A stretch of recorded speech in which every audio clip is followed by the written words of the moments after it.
Welcome to Study IQ. My name is Amit Varidi Kilor, and today we will be doing Indian Constitution.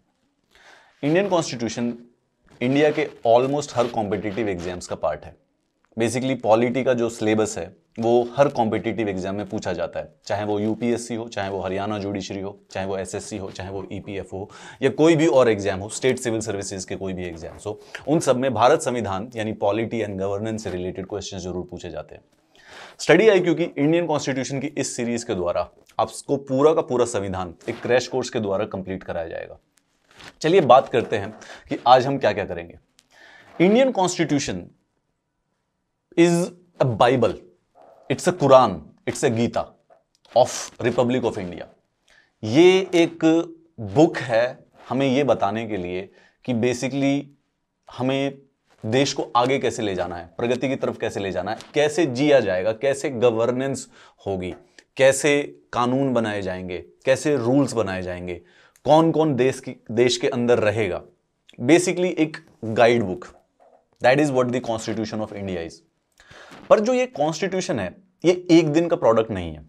This took years, years as in decades, decades as in few centuries. Basically जो इसकी modern form है आज जो हमारे सामने ये है, उसको बनाने में कई 100 साल का समय लगा था. इसके जो एक एक नींव थे, इसके जो नींव के जो पत्थर थे, वो पिछले कई 100 सालों में धीरे धीरे कर रखे गए थे. फाइनली तब जाकर उसके बाद 1950 के करीब जब ये बना तो आज का जो मॉडर्न जिसे हम समझते हैं उसको संविधान के रूप में बना. इसीलिए हमारी संविधान को पढ़ने की जो शुरुआत है वो सबसे पहले इसके ऐतिहासिक पृष्ठभूमि से यानी कि इसके हिस्टोरिकल बैकग्राउंड से स्टार्ट होगी. We will learn about the historical background of the Indian Constitution.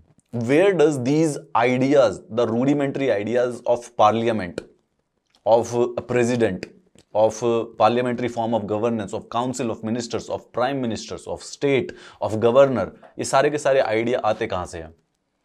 अचानक से तो किसी को ये ध्यान में नहीं आया होगा कि भारत के संविधान में मौलिक अधिकार लिख देते हैं. अचानक से नहीं पता होगा कि राज्य को नीति निर्देश दे देने चाहिए और ये नीति निर्देश दे देने चाहिए. It has a long history. Usually ये टॉपिक आपके मॉडर्न हिस्ट्री के जो टॉपिक्स होते हैं उनके साथ थोड़ा सा ओवरलैप करता है, परंतु आपके इस कोर्स में पूरा का पूरा जो इंडियन कॉन्स्टिट्यूशन पॉलिटी के पर्सपेक्टिव से पूरा का पूरा कराया जाएगा. याद रखिएगा कि ये जो नोट्स हैं ये सारे के सारे आपको मेरे टेलीग्राम चैनल पर मिल जाएंगे. मेरे टेलीग्राम चैनल t.me/Amit Kilor के नाम से ऑल द नोट्स जो भी आपको पीडीएफ या पीपीटीज की जरूरत पड़ती है वो उस पर मैं शेयर कर देता हूं, और कोई आने वाले वीडियोस होते हैं उनकी भी नोटिफिकेशन दे देता हूं. बियॉन्ड दैट और जो क्लासेज है ईपीएफओ की, इंटरनल सिक्योरिटीज की, any other series which you are looking, उनके सारे के सारे जो कंटेंट है या जो नोट्स हैं वो भी इस चैनल पर उपलब्ध हैं. So please do join it.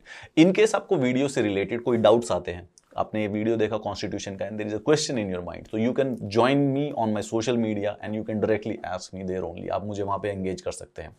If necessary अगर आपको कुछ और स्पेसिफिक ओपिनियंस के साथ एंगेज करना है तो you can also do that over there. I will be glad to engage in a conversation with you. अब आ जाते हैं हम भारत के संविधान पे. भारत के संविधान का जो हमारा पहला फेज होगा, द फर्स्ट फेज, हम इसे 5 फेज में पढ़ेंगे और जो फर्स्ट फेज होगा उसमें ये सारी की सारी चीजें इंक्लूड होंगी. पहले हम इंडिया के कॉन्स्टिट्यूशन के मेकिंग और हिस्टोरिकल बैकग्राउंड जो कि हमारा आज का एजेंडा है उसके ऊपर फोकस करेंगे. एंड देन उसके बाद जो हमारे अगले आने वाले 4 से 5 पार्ट है, जैसे कि यूनियन एंड इट्स टेरिटरीज, नागरिकता के कौन कौन से प्रावधान है, हमारे जो मौलिक अधिकार है, one of the most important chapters of the Indian constitution, and directive principles of state policy and fundamental duties also. Basically वो इसी फेज में कंप्लीट कराया जाएगा. आज हमारा जो उद्देश्य होगा उसको पढ़ने का होगा historical background of the Indian constitution.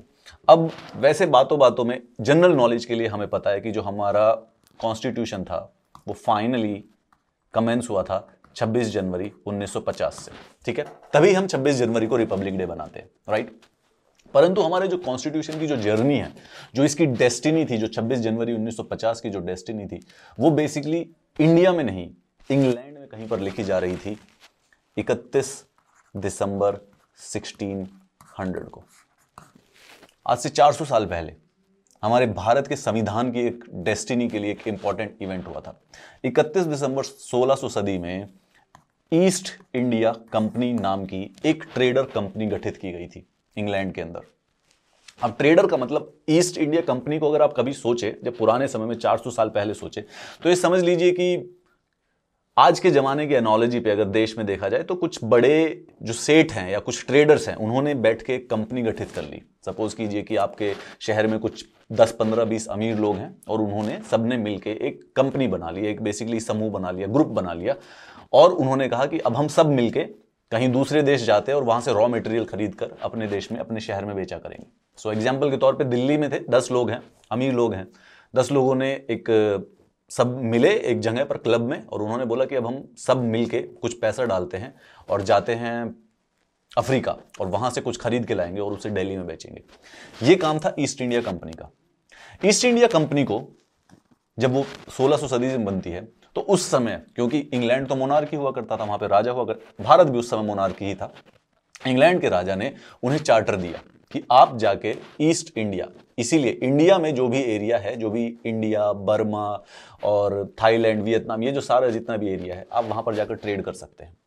ये कंपनी इंडिया में आती है। उस समय मुगल एम्परर्स थे, कौन? शाहजहां उस समय हुआ करते थे जब ये भारत में आती है पहली बार, और ये शाहजहां से परमिशन ले लेती है कि हम एक फैक्ट्री बनाना चाहते हैं भारत में। सिंपल बात है। अब ये जो फैक्ट्री, जो वर्ड इन्होंने यूज किया था, ये आज की जो फैक्ट्री होती है वो नहीं है।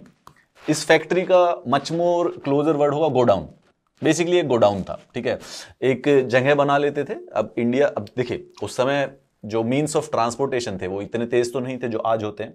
तो ये क्या करते थे कि अब 2-3 महीने लगे हैं शिप से आने में इंडिया में, तो वहां पर एक जगह पर एक फैक्ट्री बना लिया, गोडाउन बना लिया है, भारत से कुछ भी रॉ मटेरियल खरीदा, स्पाइसेस खरीद ली, कॉटन खरीद लिया, कुछ और जो चीजें यूरोप में फेमस है वो खरीद ली, तो उसको कहीं पे स्टोर हाउस करने के लिए एक जगह चाहिए थी।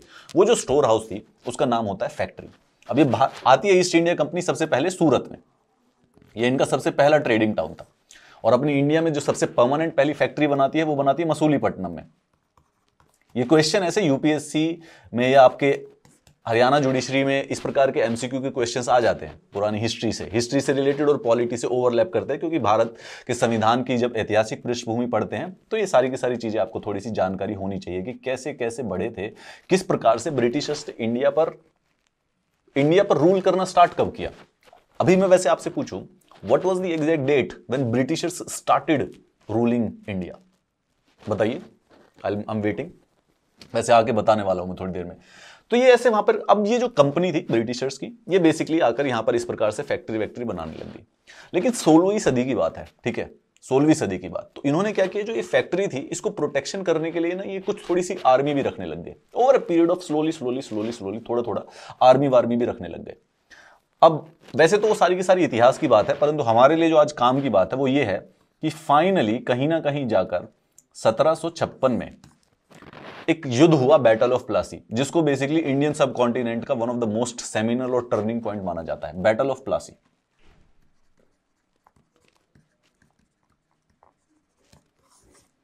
प्लासी नाम की जगह पर एक लड़ाई हुई ब्रिटिशर्स और इंडियंस के बीच में। बेसिकली दो लोग अगर आपको याद करने हो तो रॉबर्ट क्लाइव और नवाब ऑफ बंगाल, इनके बीच में लड़ाई हुई थी। ये लड़ाई बेसिकली ब्रिटिशर्स ने जीती थी। नवाब ऑफ बंगाल के पास 20,000 से भी ज्यादा सैनिक थे, रॉबर्ट क्लाइव के पास सिर्फ 3,000 के करीब ब्रिटिश सैनिक थे, लेकिन उसके बावजूद भी उन्होंने कुछ चतुराई वतुराई करके ये लड़ाई जीत ली। इस लड़ाई के बाद जो नवाब ऑफ बंगाल थे वो बेसिकली एक पपेट गवर्नमेंट बना दिया गया रॉबर्ट क्लाइव ने। इसके बाद एक और जो सबसे इंपॉर्टेंट इवेंट हुआ वो दूसरे वाली होती है बैटल ऑफ बुक्सार। अगर आपसे कोई पूछे कि कब से ब्रिटिश रूल करना स्टार्ट करते हैं इंडिया में, battle of Buxar is precisely that place. यहां से बेसिकली फाइनली ब्रिटिश का जो एक्चुअल रूल है स्टार्ट हो जाता है, क्राउन का नहीं डायरेक्टली, बट ब्रिटिशर्स का रूल यहां से स्टार्ट हो जाता है। डिफरेंस क्या बताता हूं। बैटल ऑफ बुक्सार में again Britishers versus Nawab of Oudh, ये होता है। ये भी अब हम अब इतिहास तो हमारे सामने ही है, ये भी बेसिकली ब्रिटिशर्स जीत गए थे। अगेन इसमें भी सेम, ये 3-4 हजार लोग थे, वो 40,000 थे, और उसके बावजूद भी ये जीत गए। Battle of Buxar basically finally decided the destiny of India. उसके बाद बेसिकली अगले 200 साल तक ब्रिटिशर्स ही बेसिकली इस पूरे के पूरे इंडियन सब कॉन्टिनेंट पर राज करते हैं। Battle of Buxar ended up into treaty of Allahabad. Treaty of Allahabad में हुआ क्या कि अभी तक जो ये ब्रिटिशर्स की ईस्ट इंडिया कंपनी थी, ये एक ट्रेडिंग कंपनी थी, यहां पर आती थी, ट्रेड करती थी, सामान खरीदो, रॉ मटेरियल को अपने देश वापस ले जाओ। इस लड़ाई के बाद, बैटल ऑफ बुक्सार के बाद ट्रीटी ऑफ इलाहाबाद जो साइन हुई, उसमें क्या हुआ कि ब्रिटिशर्स को दीवानी राइट्स मिल गए बंगाल के, दीवानी राइट्स ऑफ बंगाल। कहने का क्या मतलब हुआ कि मुगल एम्परर हुआ करते थे उस समय शाह आलम टू। शाह आलम टू ने बैटल ऑफ बुक्सार की जीत के बाद ब्रिटिशर्स को बोला कि भाई एक काम कीजिए, बंगाल का जो रेवेन्यू है वो आप कलेक्ट कर ले और हमें कुछ दे दीजिए। 26 लाख रुपए वो क्या कहते हैं इनको, मुगल एम्परर को दे दिया करते थे रेवेन्यू कलेक्ट करके। एनुअली 26 लाख रुपए का रेवेन्यू इनको जाता था। बट जो दीवानी राइट्स थे, एडमिनिस्ट्रेशन और रेवेन्यू कलेक्शन, दो बातों को ध्यान रखेंगे, एडमिनिस्ट्रेशन और रेवेन्यू कलेक्शन, ये जो दोनों के दोनों जो राइट्स थे वो बेसिकली ब्रिटिशर्स को मिल जाते हैं 1764 के करीब, जब वो बैटल ऑफ बुक्सार जीत जाते हैं। ये वो इवेंट है जहां से स्टार्ट हो जाती है ब्रिटिश रूल इन इंडिया। अभी भी लेकिन क्राउन नहीं कर रहा है, इसको ईस्ट इंडिया कंपनी कर रही है। अच्छा, एक बात याद रखिए कि आज का जो मौसम है ना वो थोड़ा सा अलग है। आजकल जो कोई प्राइवेट ऑर्गेनाइजेशन कहीं पे और जाकर काम करती है तो वो प्राइवेट होती है, वो गवर्नमेंट की नहीं होती है। उस समय मोनार्की हुआ करती थी। उस समय जो ब्रिटेन का राजा होता था उसकी परमिशन थी कि आप ट्रेड करने जा रहे हो, तो वो सबका सब मतलब चाहे उनकी ट्रेडिंग कंपनी प्राइवेट थी लेकिन वो सब कंट्रोल कौन करता था? मोनार्की करता था। तो ईस्ट इंडिया कंपनी, दो it was a private trading company, however it always जो इनके ऊपर पूरा हक था इनके काम के ऊपर वो होता मोनार्क का था, जो उस समय ब्रिटेन के राजा हुआ करते थे। चलिए, बैटल ऑफ बुक्सार में दीवानी राइट्स मिल जाते हैं और फाइनली चलते चलते 1773 तक निजामत राइट्स भी मिल जाते हैं।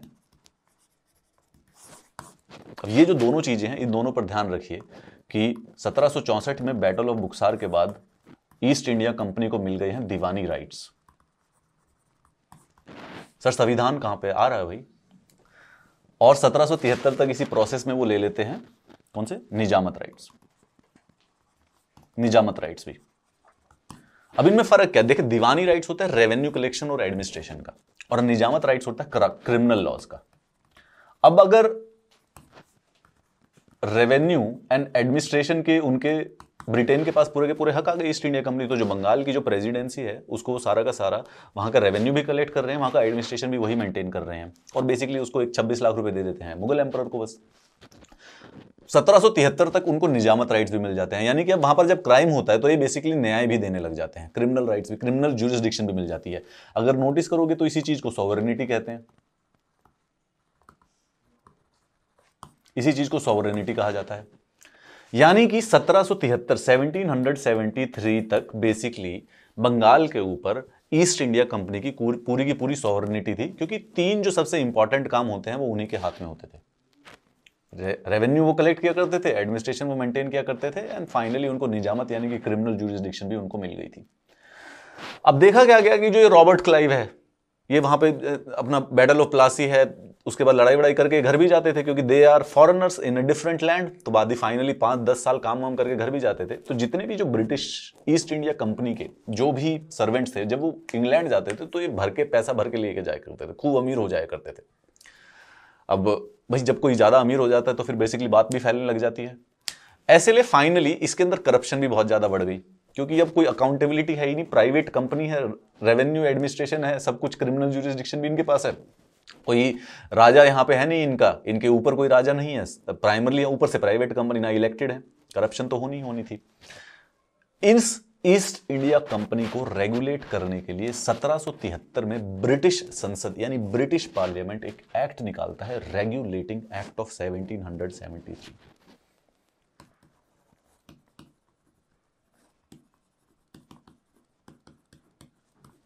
This, my dear friends and my dear students, is finally the beginning of the Indian Constitution. यहां से ब्रिटिश राज भी ऑलमोस्ट स्टार्ट हो जाता है बेसिकली। इस डेट के बाद, जो ये रेगुलेटिंग एक्ट ऑफ 1773 के बाद है, जो ब्रिटिश क्राउन है, ये ब्रिटिश मोनार्क है, ब्रिटेन का जो राजा है, वो बेसिकली फाइनली डील करता है कि भारत में क्या क्या हो रहा है, जरा मुझे बताते रहो और मेरे जो ऑर्डर्स हैं उसके बेसिस पर वहां पर काम किया जाए। Regulating act of 1773। तो 56 में बैटल ऑफ प्लासी से बंगाल के ऊपर एक कंट्रोल आ जाता है, पपेट गवर्नमेंट लग जाती है पहले, ठीक है। फिर 1764 में बैटल ऑफ बुक्सार के बाद पपेट गवर्नमेंट भी छोड़ो, अब तो एडमिनिस्ट्रेशन और रेवेन्यू ही हमारा हो गया ब्रिटिशर्स का। और 1773 तक उनके पास निजामत राइट्स भी आ गए, तो अब हम क्रिमिनल ज्यूरिसडिक्शन भी है, कंप्लीटली सॉवरेन हम ही हैं।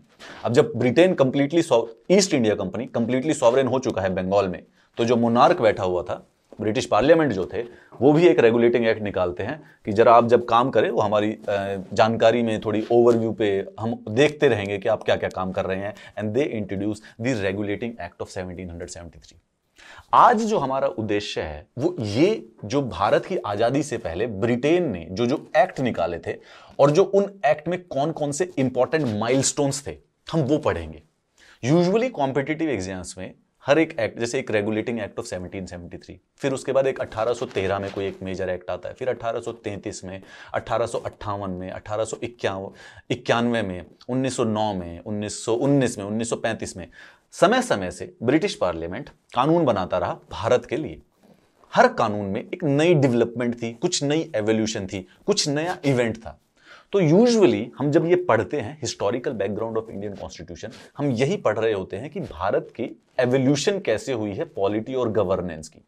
क्योंकि अभी वैसे तो मोनार्की है, भारत मुगल मोनार्की हुआ करती थी, तो हम भारत में ये पार्लियामेंट्री गवर्नमेंट एस्टेब्लिश कैसे कर दिया हमने। तो जो ये प्रोसेस है, अचानक से एक दिन में मोनार्की नहीं हटी थी, एक दिन में रिपब्लिक नहीं खड़ा हुआ था, एक एक स्टेप बाय स्टेप प्रोसेस चला था।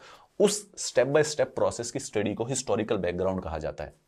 और देखिए, पहला जो पार्लियामेंट्री या फिर कॉन्स्टिट्यूशनल गवर्नेंस, जो कानून के अकॉर्डिंग, जो गवर्नमेंट के अकॉर्डिंग, जो लेजिस्लेशन के अकॉर्डिंग चलनी थी, वो 1773 में था। इससे पहले जो मोनार्क हुआ करता था, मुगल एम्परर जो हुआ करता था, वो फरमान निकाल देता था, उसकी मर्जी है, यहां से ये टैक्स कलेक्ट कर लो, वहां से वो टैक्स कलेक्ट कर लो, जो भी टैक्स उसका कहने का होगा वो होगा। कहीं पे वहां पे लड़ाई कर सकते थे। इससे पहले मोनार्की हुआ करती थी पूरे के पूरे भारत में।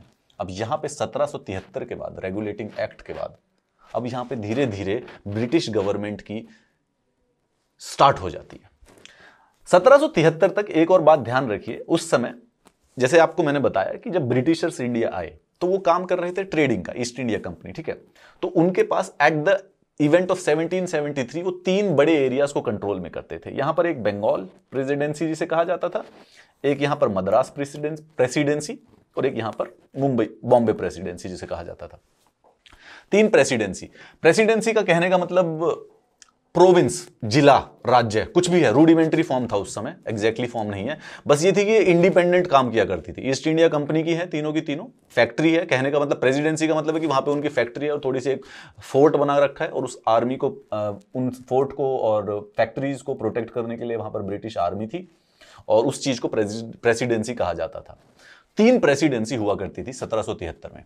ऐसे समय में ब्रिटिश पार्लियामेंट एक रेगुलेटिंग एक्ट, रेगुलेटिंग मतलब कि ईस्ट इंडिया कंपनी को रेगुलेट करने के लिए एक कानून लाता है, ब्रिटिश पार्लियामेंट में पास होता है, for establishing certain regulation for the better management of affairs of East India Company as well in India as in Europe. दोनों के लिए था, ठीक है, हमारे लिए ज्यादा जरूरी नहीं है। अब हम इसमें यह देखेंगे कि इसमें कौन कौन से मेजर इवेंट थे, ऐसा कौन कौन सी बातें कह गई थी जिससे भारत के आने वाले इतिहास को इन्फ्लुएंस होना था।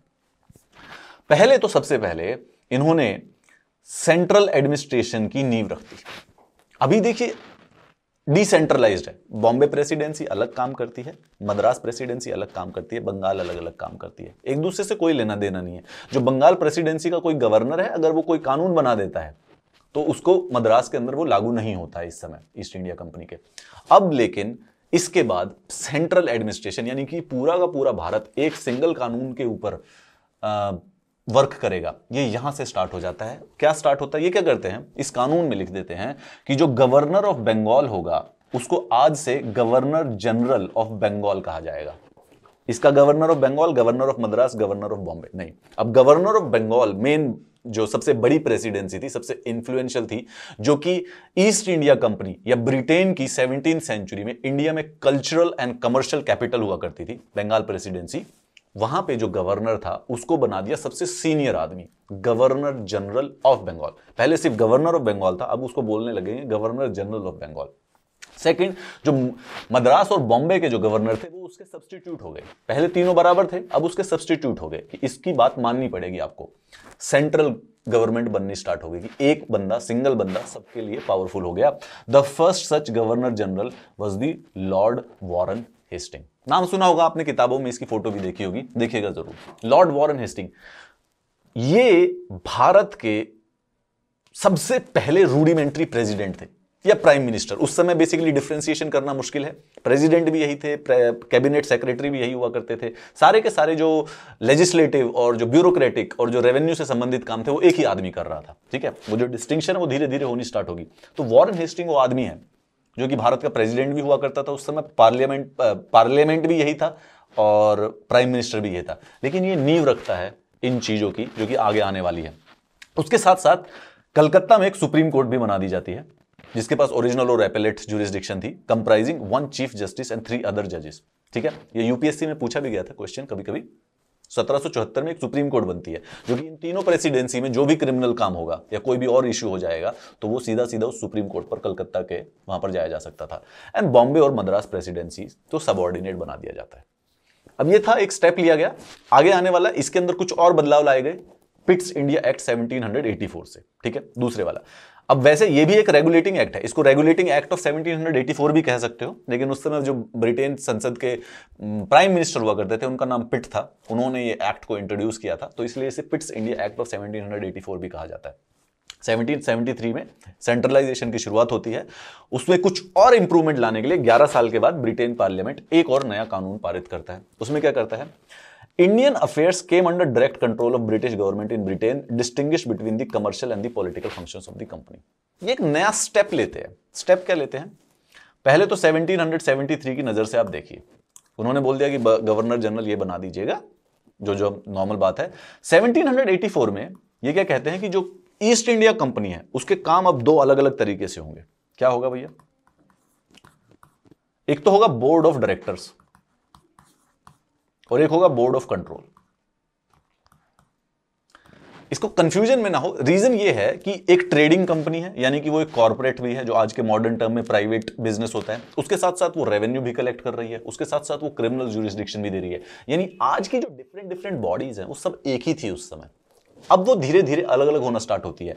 कमर्शियल और पॉलिटिकल फंक्शंस, यानी कि जो वो एडमिनिस्ट्रेटिव डिसीजंस ले रहे थे और जो वो बिजनेस के डिसीजन ले रहे थे, इन दोनों को अलग कर दिया।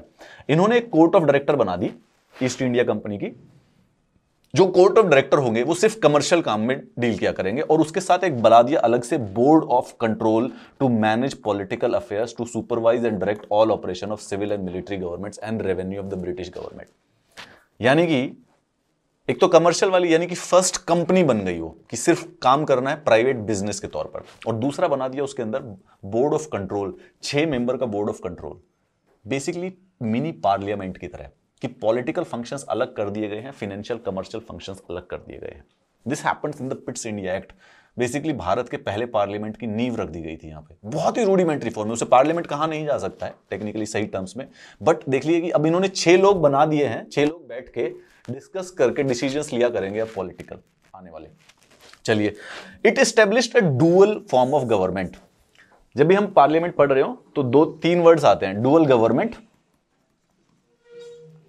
Dyarchy and bicameralism. तीनों के तीनों सेम टाइम होते हैं, सबके डेफिनेशन में कंफ्यूजन हो जाता है, तो जरा याद रखिएगा कि इनके बीच में कंफ्यूजन नहीं होना। डुअल गवर्नमेंट का यह मतलब है कि ईस्ट इंडिया कंपनी में 2 अलग अलग ब्रांचेस बना दी गई हैं, एक जो कि कमर्शियल काम कर रही है, एक जो कि पॉलिटिकल काम कर रही है। इस चीज को कहा गया है डुअल गवर्नमेंट। दोनों के दोनों अलग अलग डिसीजंस ले रहे हैं। तो जो बोर्ड ऑफ डायरेक्टर है, जो बोर्ड ऑफ कंट्रोल है, जो कि 6 लोगों का एक ग्रुप है, वो बेसिकली कमर्शियल इशू में कुछ नहीं बीच में पार्टिसिपेट कर सकता, और जो ये कमर्शियल वाले हैं ये पॉलिटिकल वाले में नहीं पार्टिसिपेट कर सकते। ठीक है, डायरकी का मतलब और बाइकैमरलिज्म का मतलब 1909 में जब आएगा तो वहां पर ज्यादा क्लियर होगा, फिर उसके साथ इसको रिपीट करेंगे। चलिए, तो पिट्स इंडिया एक्ट कमर्शियल और पॉलिटिकल फंक्शंस को डिस्टिंग्विश कर देता है, और पहली बार जो ईस्ट इंडिया कंपनी की जो टेरिटरीज थी इंडिया में, यानी कि जो बंगाल, मुंबई, उस समय बॉम्बे और मद्रास जो टेरिटरीज थी, उसको ब्रिटिश पोजेशंस इन इंडिया कहा जाता है। धीरे धीरे ऐसे धीरे धीरे पहुंचेंगे कि अब डिक्लेयर कर दिया कि भाई जो तुम्हारे पास जितनी भी ये जगह ले ली है तुम लोगों ने, तो ये शायद ब्रिटिश क्राउन की है, ब्रिटिश पोजेशंस है। अभी भी बेसिकली कंट्रोल इंडिया को ईस्ट इंडिया कंपनी कर रही है, डायरेक्ट रूल नहीं कर रहा इस समय भी हमारे पास ऊपर ब्रिटिशर्स, अभी भी ईस्ट इंडिया कंपनी कर रही है उनके नाम पर। कि बेसिकली है तो हमारा, तुम इसको जरा संभाल के रखो, ये वाला एटीट्यूड था। आगे चलते हैं। चार्टर एक्ट आता है 1813 के तहत, ठीक है। ये 1784, उसके बाद 30 साल के बाद 1813 में ब्रिटिश पार्लियामेंट एक और एक्ट निकालता है, चार्टर एक्ट। अब चार्टर एक्ट में सबसे पहले ईस्ट इंडिया कंपनी की मोनोपोली खत्म कर दी जाती है in trade with China and trade in tea with India. Thus trade with India for all commodities except tea was thrown open to all British subjects. अब जो ये ईस्ट इंडिया कंपनी थी, ये थी मोनोपोली। उस समय कोई डेमोक्रेसी का कोई अर्थ नहीं हुआ करता था। तुम ही काम करो, तुम्हारे अलावा किसी और को काम करने की आज्ञा भी नहीं है। तो ब्रिटेन के ईस्ट इंडिया कंपनी के अलावा इंडिया में कोई आके ट्रेड कर भी नहीं सकता था, ये मोनार्क ने बोला हुआ था। 1813 के चार्टर के बाद उन्होंने हटा लिया, बोलो कि सिर्फ चाय से रिलेटेड जो ट्रेड होगा उसको तो बेसिकली सिर्फ ईस्ट इंडिया कंपनी करेगी, बाकी it is open for the whole Britain. Britain के कोई और भी अमीर लोग हैं, उन्होंने कोई और अपनी कंपनी बना रखी है, वो भी अब जाके ट्रेड कर सकते हैं 1813 के बाद। यानी 1600 से लेकर 1813 तक इंडिया में ईस्ट इंडिया कंपनी के अलावा कोई ट्रेड कर ही नहीं सकता ब्रिटेन से। बाकी और फ्रांस से तो कोई भी कर सकता था, ब्रिटेन की कोई दूसरी कंपनी ट्रेड नहीं कर सकती थी।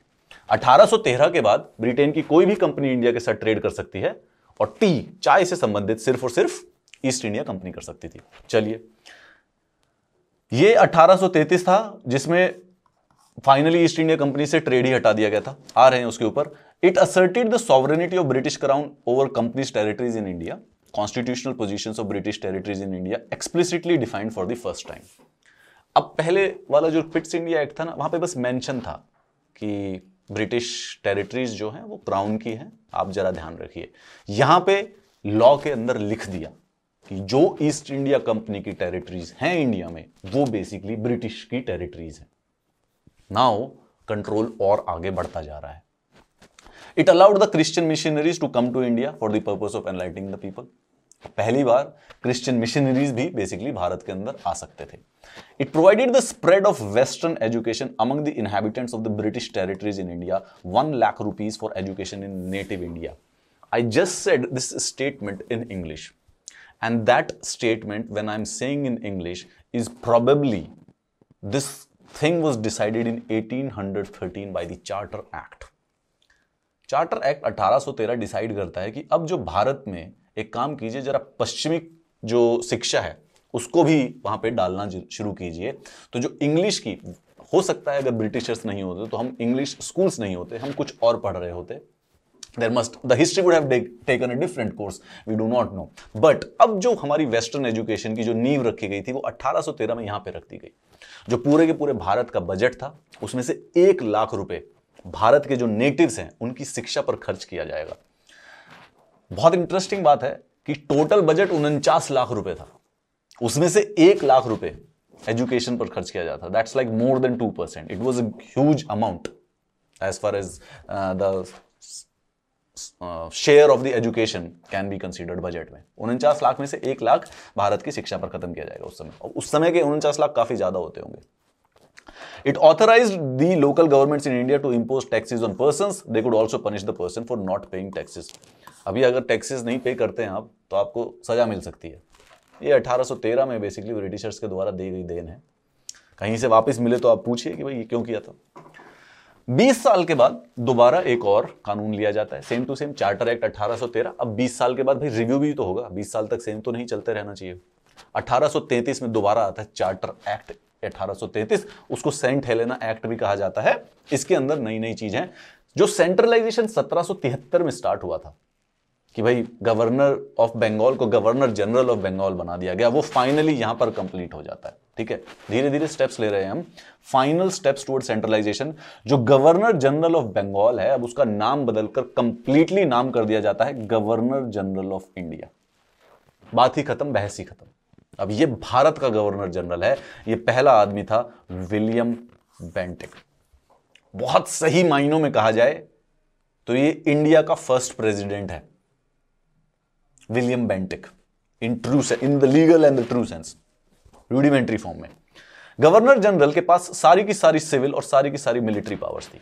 अभी भी अगर आप देखें मिलिट्री पावर्स किसके पास, who is the commander in chief of military in India? President. William Bentinck was the first governor general of India जिसके पास मिलिट्री पावर्स थी सारी की सारी, और सारी की सारी सिविल भी थी। चलिए, यानी कि हमारे प्राइम मिनिस्टर भी यही थे उस समय। गवर्नर ऑफ बॉम्बे और मद्रास की लेजिस्लेटिव पावर, अब वो जो कानून वानून बना सकते थे, पहले वो क्या थे, सब्सिडरी थे, right. Governor of general of Bengal के थे, तो जो मद्रास वाले और बॉम्बे वाले थे तो वो सब्सिडरी थे, परंतु लेजिस्लेटिव पावर तो थी, कानून तो बनाते ही थे वो अपने। उनसे हटा दे, बोले तुम रहने दो, अब यही बनाया करेगा अकेला एक आदमी, विलियम बेंटिक ही लॉ बनाएगा। सेंट्रलाइजेशन की तरफ बढ़ रहे हैं, जितने भी नीचे लोग कोई भी कानून या लेजिस्लेशन पावर थी वो सबको ऊपर ले जाकर एक जगह पर देना है। That process began in 1773, finally completed in 1833। पहले वाले जो थे, इससे पहले जितने भी कानून अब तक आए हैं, 1773, 81 में भी था, 84, 1813, उनको उसके अंदर जब कानून बनता था उसको रेगुलेशंस कहा जाता था। 1833 के बाद, क्योंकि इसको चार्टर एक्ट कहा जाता है, इसके बाद जो कानून बनने लगे उन्हें एक्ट कहा गया। It ended the activities of EIC as a commercial body, making it a purely administrative body. अब जो ईस्ट इंडिया कंपनी थी वो ट्रेड से हटा ही दी गई, बोले अब तुम सिर्फ देश को एडमिनिस्टर करो, रेवेन्यू कलेक्ट किया करो, यहां से मिलिट्री करो, पॉलिटिकल बातें किया करो, ये ट्रेड व्रेड का काम अब छोड़ दो। 1600 से लेके 1833, 225 साल के बाद एक trading company fully political company बन गई, सॉवरेनिटी अचीव कर ली एक प्राइवेट ऑर्गेनाइजेशन ने। बिजनेस करने के लिए 4 लोग, 10-15 लोग मिले थे और फाइनली वो देश पर राज करने लग गए। 225 साल लग गए इस प्रोसेस में।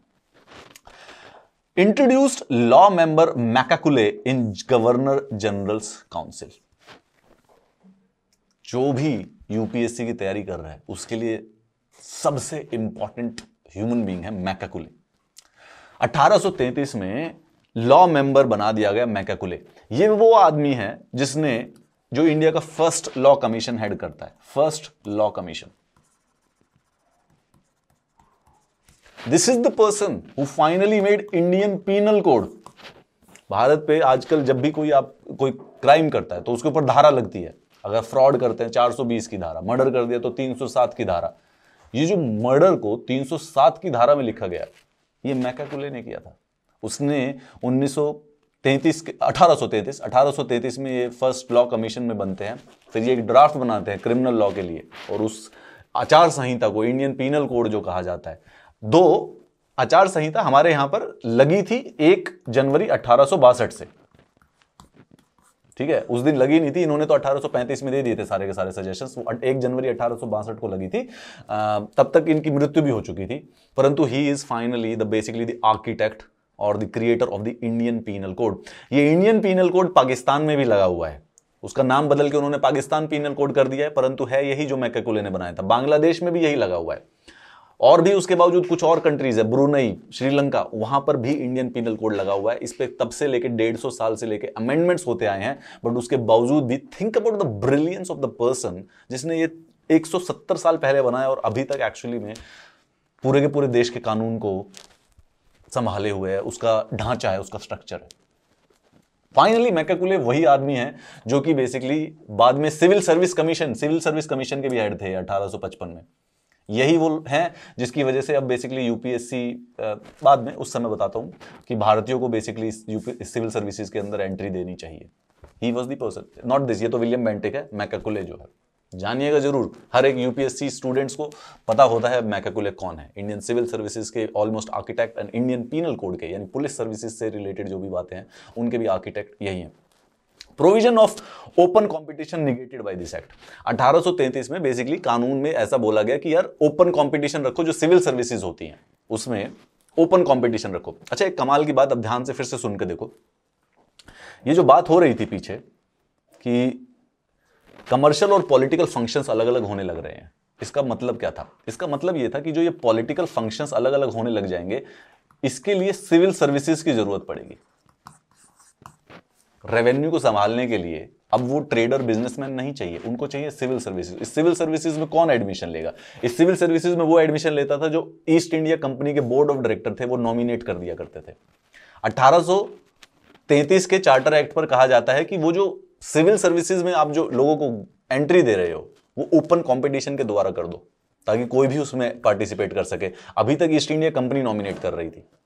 Well, it was negated. 1853 में जाके फिर वो फाइनली 20 साल के बाद मानते हैं कि इसको कर देना चाहिए, परंतु यहां पे निगेट कर दिया गया था।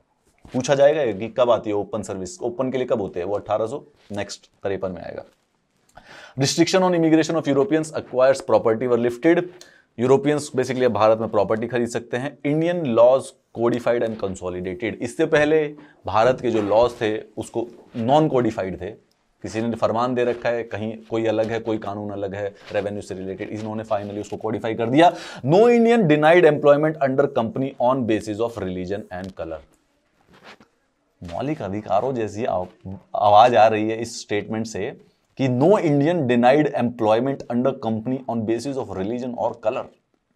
इक्वालिटी की शुरुआत भी बेसिकली ब्रिटिशर्स कर रहे हैं यहां पे। They do not follow it exactly उस लेवल पे, परंतु फिर भी। एंड वेरी वेरी इंटरेस्टिंगली, और इस बात को हमेशा याद रखना, 1833 के चार्टर एक्ट के बाद ब्रिटिशर्स इंडिया में स्लेवरी को अबॉलिश कर देते हैं। United States of America abolishes slavery in 1865। 30 साल और लग जाते हैं अभी यूनाइटेड स्टेट्स को स्लेवरी अबॉलिश करने में। ब्रिटिशर्स एक झटके में 1833 में स्लेवरी अबॉलिश कर देते हैं इंडिया से। 1853, 20 साल के बाद फिर दोबारा से चार्टर एक्ट। इनका 20-20 साल का चल रहा था। 1784 में बनाया, 20 साल के बाद 1813, फिर 1833, फिर 1853। ये चलते रहते 2-3 हजार साल तक, अगर म्यूटिनी नहीं होती सिपाही। 1853 में separated the legislative and the executive functions of governor generals council. यहां पर क्या हुआ कि जो ये गवर्नर जनरल ऑफ इंडिया बना दिए गए थे विलियम बेंटिक, ठीक है, ये अब सब दोनों के दोनों काम कर रहे हैं। लेजिस्लेटिव भी काम कर रहे हैं और एग्जीक्यूटिव भी, यानी कि काउंसिल ऑफ मिनिस्टर्स भी यही है और पार्लियामेंट भी यही है। कानून भी यही बनाते हैं और कानून को एग्जीक्यूट और इंप्लीमेंट भी यही करते हैं। यहां पे 1853 में अब एक सेपरेशन ऑफ पावर हो जाती है कि लेजिस्लेटिव यानी कानून बनाने वाला जो काम होगा वो बिल्कुल अलग होगा, और एग्जीक्यूटिव यानी उसको इंप्लीमेंटेशन वाला काम वो अलग होगा। यानी अब यहां पर जो पार्लियामेंट का काम और जो काउंसिल ऑफ मिनिस्टर्स का जो काम होता है, जो 1853 से पहले इकट्ठे था, अब वो अलग अलग हो जाएगा। Provided for addition of 6 new members called legislative councillors to the council known as Indian central legislative council. अब जो ये इंडियन लेजिस्लेटिव काउंसिल है, इंडियन लेजिस्लेटिव काउंसिल है, कहां से आई है ये देखें जरा, एक बार जरा आपके पीछे देखते हैं। देखिए यहां पर 1784 में ईस्ट इंडिया कंपनी के 2 डिवीजन हुई है, डुअल फॉर्म ऑफ गवर्नमेंट, जहां पे एक बोर्ड ऑफ कंट्रोल बनाया गया है। बोर्ड ऑफ कंट्रोल 6 मेंबर जो कि पॉलिटिकल अफेयर्स को सुपरवाइज करता है। यही बोर्ड ऑफ कंट्रोल 1853 तक इंडियन लेजिस्लेटिव काउंसिल बन चुका है। इंडियन लेजिस्लेटिव काउंसिल बन चुका है, यानी अब ये कानून बनाता है भारत के लिए। अब इसके अंदर 6 नए मेंबर ऐड कर दिए गए हैं, और पहली बार जो भारत लोकल के, क्योंकि ये जो इंडियन लेजिस्लेटिव काउंसिल के जितने भी लोग हुआ करते थे वो सब के सब ब्रिटिशर्स हुआ करते थे। 1853 में पहली बार first time local representation in Indian central legislative council start हो जाती है। सवाल यह है कि कौन होगा, इट्स अ क्वेश्चन, कई बार पूछा जाता है। Who was the first Indian to join the Governor General's Indian Legislative Council? बताइए बताइए। दूसरा, introduced an open competition for civil services. Covenanted civil services was thus thrown open to the Indians also. 1833 में जो प्रावधान को negate कर दिया गया था, मना कर दिया उन्होंने, जो बोर्ड ऑफ डायरेक्टर थे ईस्ट इंडिया कंपनी के, बोले ऐसे मत करवाओ। 1853 में फाइनली इस बात पर सहमति बन गई कि जो कोवेनेटेड सिविल सर्विसेज हैं, यानी ईस्ट इंडिया कंपनी के जो पॉलिटिकल फंक्शंस को मेंटेन किया करते थे, जो सिविल सर्विसेज थी, उसके अंदर ओपन सर्विसेज कंप्लीट कर दो, कोई भी इंडियंस भी उसके साथ काम कर सकते हैं। ये जो कोवेनेटेड सिविल सर्विसेज थी, ये बेसिकली हुआ करती थी लंदन में, और एक साल में एक बार हुआ करती थी, अगस्त में हुआ करती थी उस समय। आजकल हमारा यूपीएससी प्रीलिम्स मई जून के समय होता है, राइट, मई जून के समय होता है, और over a period of October से दिसंबर में किसी भी बीच में यूजुअली मेंस हो जाता है। वो लंदन में होती थी अगस्त में। हॉर्स राइडिंग वाज कंपल्सरी, जिसको हॉर्स राइडिंग नहीं आती थी वो इंडिया में सिविल सर्वेंट नहीं बन सकता था उस समय, ठीक है। चलिए आगे चलते हैं। लेजिस्लेशन पहली बार 1853 में was treated as special function for the first time. पहले क्या होता था कि लेजिस्लेशन को स्पेशल नहीं मानते थे। कानून बनाना कोई नई बात थोड़ी ना है, जो गवर्नर जनरल है वही बना देगा, क्या बड़ी बात है, 4-5 लोगों के साथ मिलो, लिख के दे दो। उसके बाद the legislative wing of the council functioned as the mini parliament. This legislative wing, council की जो लेजिस्लेटिव विंग है, गवर्नर जनरल की एक काउंसिल है। गवर्नर जनरल की काउंसिल के पास 2 काम है, एक है एग्जीक्यूटिव के काम और दूसरा लेजिस्लेटिव का काम। तो जो ये लेजिस्लेटिव काउंसिल थी ना गवर्नर जनरल की, ये अब पार्लियामेंट बन चुकी है देश का। अराउंड 100 ईयर्स बिफोर, जब हमारा एक्चुअल ओरिजिनल पार्लियामेंट बनता है 1951-1952 में। उससे पहले एक मिनी पार्लियामेंट, एक छोटा पार्लियामेंट भारत में बन जाता है। यहां से आप थोड़ा कंपैरेटिवली पढ़ पाएंगे तो थोड़ा सा आसान रहेगा। You will get this PDF मेरे टेलीग्राम चैनल पे, मैं इसको शेयर कर दूंगा तो आपको वहां पे मिल जाएंगे कि रेगुलेटिंग एक्ट 1773 से गवर्नर जनरल ऑफ बंगाल बन जाते हैं, वॉरेन हेस्टिंग्स के वो हैं। क्विट इंडिया एक्ट में कमर्शियल और पॉलिटिकल फंक्शंस को चेंज कर देते हैं। 33 में फाइनल स्टेप टुवर्ड्स सेंट्रलाइजेशन का मतलब है कि गवर्नर जनरल ऑफ इंडिया बन चुका है वो आदमी, जो कि पहले सिर्फ गवर्नर जनरल ऑफ बंगाल हुआ करता था। और 1853 में जो गवर्नर जनरल ऑफ इंडिया है उसके जो फंक्शंस हैं उसमें डिस्टिंक्शन कर दी कि भाई जब आप लेजिस्लेटिव फंक्शन करेंगे तो अलग लोग के साथ बैठे करिए, और जब एग्जीक्यूटिव फंक्शन करें तो अलग लोगों के साथ, यानी कि पार्लियामेंट का जो काम, संसद का जो काम है वो अलग कर दिया गया और जो काउंसिल ऑफ मिनिस्टर्स हैं वो अलग कर दी गई। सुप्रीम कोर्ट बना दी 1774 में। Commercial affair of court of directors, बाकी देखते रहिए। बेसिकली ये इस समय जो एमसीक्यूज हैं उनसे संबंधित है। आपसे क्वेश्चंस पूछे जाते हैं in your Haryana judiciary and in your UPSC कि कौन से एक्ट ने कौन सा इवेंट था। Open competition for civil services कब आई भारत में? 1853 वाले चार्टर एक्ट के द्वारा। सिस्टम ऑफ डबल गवर्नमेंट कब स्टार्ट होती है? Pitt's India act of 1784। Bharat की जो टेरिटरीज हैं उसको, ईस्ट इंडिया कंपनी की जो टेरिटरीज है उसको ब्रिटिश पोजीशन कब कहा जाता है? ये वाली बात। कब वो सिर्फ और सिर्फ एडमिनिस्ट्रेटिव बॉडी बन जाती है? यू विल गेट दिस, इसको रिवाइज कीजिएगा, याद भी कर लीजिएगा। 100 साल तक चलता है इनका। 1756 के बाद बैटल ऑफ प्लासी के बाद, 1757 की बैटल ऑफ प्लासी के बाद 100 साल तक कुछ कुछ करते रहते हैं, रेगुलेटिंग एक्ट लाके। धीरे धीरे ईस्ट इंडिया कंपनी की पावर्स को ब्रिटेन क्राउन ओवरलैप करता रहता है और फाइनली वो एक एडमिनिस्ट्रेटिव बॉडी बन जाती है। खाली एडमिनिस्ट्रेटिव बॉडी हो जाने के बाद, अब जिसने मंगल पांडे देखी है या रानी लक्ष्मीबाई देखी है, डिपेंड करता है कि आप आमिर खान के सपोर्टर हैं, कंगना रनौत के, तो जिन्होंने भी वो देखा है आपको पता होगा कि 1857 में भारत का पहला स्वतंत्रता संग्राम हुआ, 1857। कहीं पे उसको सिपॉय म्यूटिनी के नाम से भी आप जानते होंगे, सिपॉय म्यूटिनी। वैसे ये इतिहास का टॉपिक है, हमारे लिए आज महत्वपूर्ण नहीं है। बेसिकली ये हुआ कि 1857 में भारत के कुछ सिपाहियों ने रिवोल्ट कर दिया, रिबेल कर दिया। It was the first revolt, पहले से होते आए हैं 1857 से पहले भी, 1830 में भी pageants revolt, minor pageants revolt, farmer revolt over a period of time होते रहते थे। एक्सप्लॉयटेशन और ऑपरेशन जो ब्रिटिशर्स का था वो देश के दूसरे हिस्सों में भी था, बट ये मेजर इवेंट था। इस मेजर इवेंट के बड़े सारे से रिपरकशंस हुए। सिपाही यानी आर्मी में जो ब्रिटिश आर्मी के लोग थे वो ब्रिटिशर्स के अगेंस्ट बेसिकली रिवोल्ट कर दिए। वो बहुत बड़ा इवेंट होता है, ठीक है। उस इवेंट के बाद फाइनली जो ब्रिटिश क्राउन था उसने डिसीजन लिया कि ये ईस्ट इंडिया कंपनी का हो गया बहुत, अब इसे हम कंप्लीटली हटाओ, अब इंडिया को डायरेक्टली रूल किया जाएगा ब्रिटिश क्राउन के बाद। यहां से एक्चुअल ब्रिटिश क्राउन 1850 से जो मोनार्क था वो भारत का मोनार्क कहलाता था। वैसे तो वो पहले से था, 1784 में जो ईस्ट इंडिया कंपनी के जो भी कंट्रोल में प्रेसिडेंसी थी उसको ब्रिटिश पोजेशंस बोल दिया गया था, ठीक है। परंतु तब तक 1858 से पहले पहले ये जो इंडिया का पूरा एरिया था इसको ईस्ट इंडिया कंपनी मैनेज करती थी in the name of crown. Crown directly कुछ खास इंटरवीन करते नहीं थे यहां पे।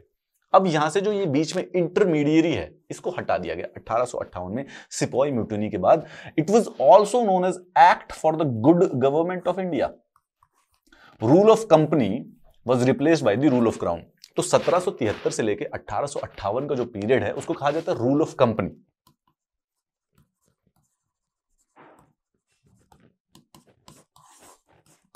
इसके बाद रूल ऑफ क्राउन 1947 तक, टोटल हो गया अप्रोक्सी 200 साल के करीब।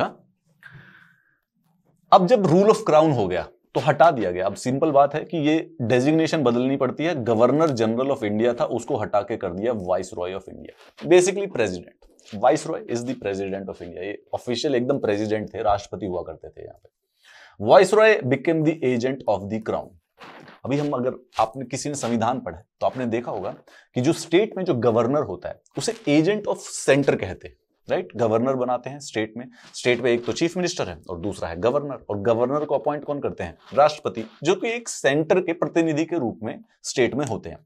यहां पे देखिए vice Roy became the agent of the crown, मतलब कि असली में जो देश है वो ब्रिटेन है और भारत जो है उसका एक राज्य है, अर्थात कि एक कॉलोनी है, और वहां पर वाइस रॉय बेसिकली अब उसको पूरे के पूरे उसके एडमिनिस्ट्रेशन को देखते हैं। Viceroy of India, governor general of India हट गए, वाइस रॉय बन गए। The question which you have is who was the first viceroy of India? तो Warren Hastings, William Bentinck. Warren Hastings बने और उससे बड़े आदमी हो गए विलियम बेंटिक। विलियम बेंटिक से भी ऊपर आए हैं viceroy of India. Vice Roy of India पहले कौन थे बताइए? इस एक्ट ने ये dual government of Pitt's India act को हटा दिया। ईस्ट इंडिया कंपनी दो काम कर रही थी, कमर्शियल अलग कर रही थी और पॉलिटिकल फंक्शंस अलग, वो हटा दिए गए। क्यों? क्योंकि अब ईस्ट इंडिया कंपनी से ही सब कुछ हटा दिया गया है। It also ended the doctrine of lapse. Doctrine of lapse वही डॉक्ट्रिन है जिसकी वजह से रानी लक्ष्मीबाई रिवोल्ट करती हैं ब्रिटिशर्स के अगेंस्ट। ऐसा नहीं था कि उनके जो जितने भी रिबिलियन था वो कंप्लीटली फेल नहीं हुआ, उसके बेसिकली रिपरकशंस, रेमिफिकेशंस हुए हैं। Doctrine of lapse basically finally हटा दिया गया है 1858 के good government of India act के द्वारा। The secretary of the state, एक ये नया और आदमी बना दिया गया, the secretary of the state. तो अगर हम देखें पॉलिटिकली क्या चेंजेस हुए मेजर 1858 में, आप सोचिए, मंगल पांडे, रानी लक्ष्मीबाई का जो रिबिलियन है उसको ब्रिटिशर्स ने दबा दिया है, आपका टोपे नेपाल चले गए हैं, नाना साहिब का पता नहीं चल रहा है। उसके बाद ये आते हैं, बोलते हैं कि जो गवर्नर जनरल ऑफ इंडिया वो हटे, ईस्ट इंडिया कंपनी का सारा काम हटेगा, डायरेक्ट गवर्नमेंट हम यूज करेंगे। किसके द्वारा करेंगे?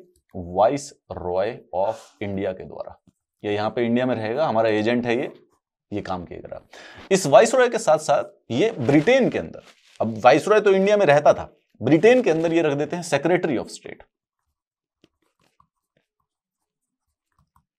एक नई पोजीशन क्रिएट कर देते हैं, मतलब कि जो ब्रिटेन का जो पार्लियामेंट था, उनका जो कैबिनेट होता है, उस कैबिनेट में से एक आदमी को सेक्रेटरी ऑफ स्टेट बना दिया इंडिया का। तो सबसे पहले इंडिया का सबसे इंपॉर्टेंट, सबसे ऊपर, सबसे powerful vice Roy of India, ये इसके साथ साथ सेक्रेटरी ऑफ स्टेट को रिपोर्ट करता है, और इसके बाद ये सब दोनों मिलके क्राउन के लोग। तो सेक्रेटरी ऑफ स्टेट इंडिया में रहते थे और इंडिया के जितने भी इंटरनल मैटर्स थे उनके बारे में डिसीजंस लिया करते थे। That was it. इसको ऐसे समझिए जैसे हमारा इंडिया का जो कैबिनेट है, इंडिया के कैबिनेट में जैसे अमित शाह गृह मंत्री है, तो अगर हमारे पास कोई कॉलोनी हो, हमारे पास कोई कॉलोनी, हमने कहां से, कौन से, अफ्रीका की ले लो, हाइपोथेटिक है ये बात, अफ्रीका की कोई कॉलोनी, कीनिया हमारी कॉलोनी हो गई, तो फिर हमारे इंडियन कैबिनेट से, जैसे कि गृह मंत्री हो गए अमित शाह, या फिर डिफेंस मंत्री मान लीजिए राजनाथ सिंह, तो राजनाथ सिंह को हमने डेजिग्नेट कर दिया उस कॉलोनी का सेक्रेटरी ऑफ स्टेट। उसी प्रकार से वहां के कर दिया करते थे। तो एक वाइस रॉय इंडिया में रहा करता था और एक वहां पर सेक्रेटरी ऑफ द स्टेट हो जाया करता था। That was it. Secretary of the state को फाइनली 15 मेंबर काउंसिल भी दे दिए टू असिस्ट। ये 15 लोग इसके साथ और थे जो कि डिसीजन लेने के लिए। अब देखिए, दो तरीके का पार्लियामेंट है हमारी। पार्लियामेंट जो आज हम संसद देखते हैं, जहां पर लोकसभा और राज्यसभा है, हमारा जो जर्नी है हम उसी की तरफ जा रहे हैं। 1773 में पहली बार एक आदमी होता है जो कि गवर्नर जनरल ऑफ बंगाल, पहले गवर्नर ऑफ बंगाल था, उसको गवर्नर जनरल ऑफ बंगाल बना दिया गया, राइट।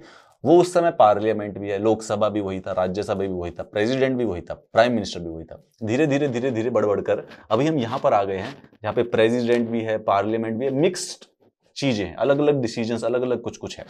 अगर देखें तो 1853 में हमारा एक मिनी पार्लियामेंट बना ही दिया गया हल्का सा, कि जो राष्ट्रपति है, बेसिकली जो गवर्नर जनरल ऑफ इंडिया है, उसके दो काम है, लेकिन अलग अलग दे दो उनको। ईस्ट इंडिया का जो एग्जीक्यूटिव फंक्शन है उनको अलग कर दो, और एक उसके लिए छोटा पार्लियामेंट भी बना दो लेजिस्लेशन के लिए। 1858 गवर्नमेंट ऑफ इंडिया एक्ट में कुछ खास नहीं था, सिर्फ और सिर्फ इतना ही था कि ईस्ट इंडिया कंपनी को हटा दिया जाए और जो एडमिनिस्ट्रेशन है वो डायरेक्टली क्राउन के हाथ में चला जाए। There was nothing much in it. Okay, इसके अलावा असली में जब जो चेंजेस आने स्टार्ट होते हैं वो आते हैं 1861 में, from the Indian councils act. अब ये ऐसे ही चलेंगे, इंडियन काउंसिल एक्ट 1861, बीच में कई और आएंगे। मेजर इंपॉर्टेंट वाला, जो सबसे बड़ा वाला था 1858 के बाद, क्योंकि अब ब्रिटिश रूल स्टार्ट हो चुका है इंडिया में, दैट वाज 1861। जो 1773 से लेके 1853 तक सेंट्रलाइजेशन चल रही थी, ये अब इसको उल्टा करना स्टार्ट कर देते हैं, अब होती है डिसेंट्रलाइजेशन। अगर नोटिस करोगे, इफ काउंसिल एक्ट 1861 नहीं आए ना, और सेंट्रलाइजेशन की जो जर्नी थी वो चलती रहे, तो हो सकता था कि 1947 में ना हम प्रेसिडेंशियल फॉर्म ऑफ गवर्नमेंट ले लेते, लेकिन अब हो गई डिसेंट्रलाइजेशन स्टार्ट। तभी भारत में हमारा जो बेसिक स्ट्रक्चर है फेडरलिज्म है, और स्टेट्स है, और उनको बेसिकली अपनी ऑलमोस्ट फुल ऑटोनॉमी दी गई है, जो कि अभी हम स्टेप बाय स्टेप प्रोसेस में बढ़ेंगे। अब वो जो सेंट्रलाइजेशन थी उसको डिसमेंटल किया जाएगा वापस डिसेंट्रलाइजेशन करके, by restoring the legislative powers of Bombay and Madras.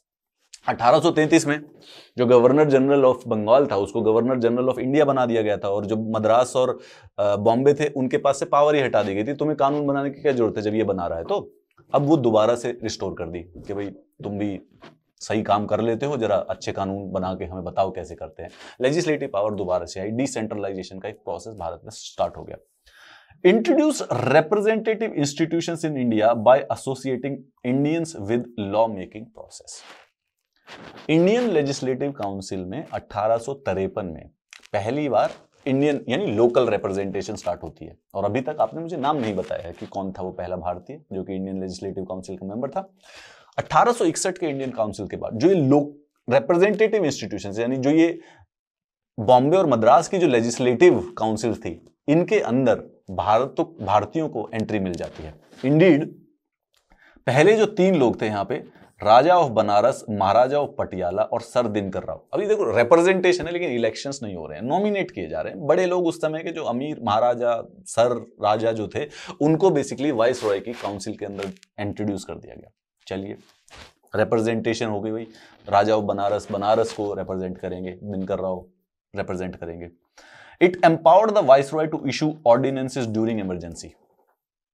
भारतीय संविधान में एक प्रावधान है कि जब संसद नहीं बैठा हो तो राष्ट्रपति ऑर्डिनेंस डिक्लेयर करके कानून बना सकता है। जैसे कि हमारे जो कृषि कानून है आजकल आपने करंट अफेयर में सुने भी होंगे, वो ऑर्डिनेंस के द्वारा डिक्लेयर किए गए थे। बाद में जब मॉनसून सेशन हुआ तो फिर उनको संसद के द्वारा पारित कर दिया गया।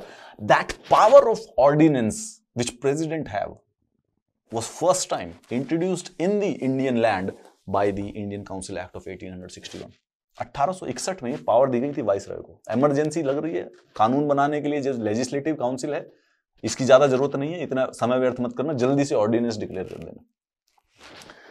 Empowered the Viceroy to frame the rules of business. The same power is given to the President of India under Article 77. Article 77 में सेम पावर, वही वाली बात है, बिजनेस ऑफ रूल्स की। बेसिकली जो इंडियन काउंसिल जो आपने बना ली है, कानून बनाने की एक व्यवस्था तो कर दी है, ये कैसे फंक्शन करेगी, इसके रूल क्या होने चाहिए, वो अपना वाइसरॉय चॉइस से बना देते थे।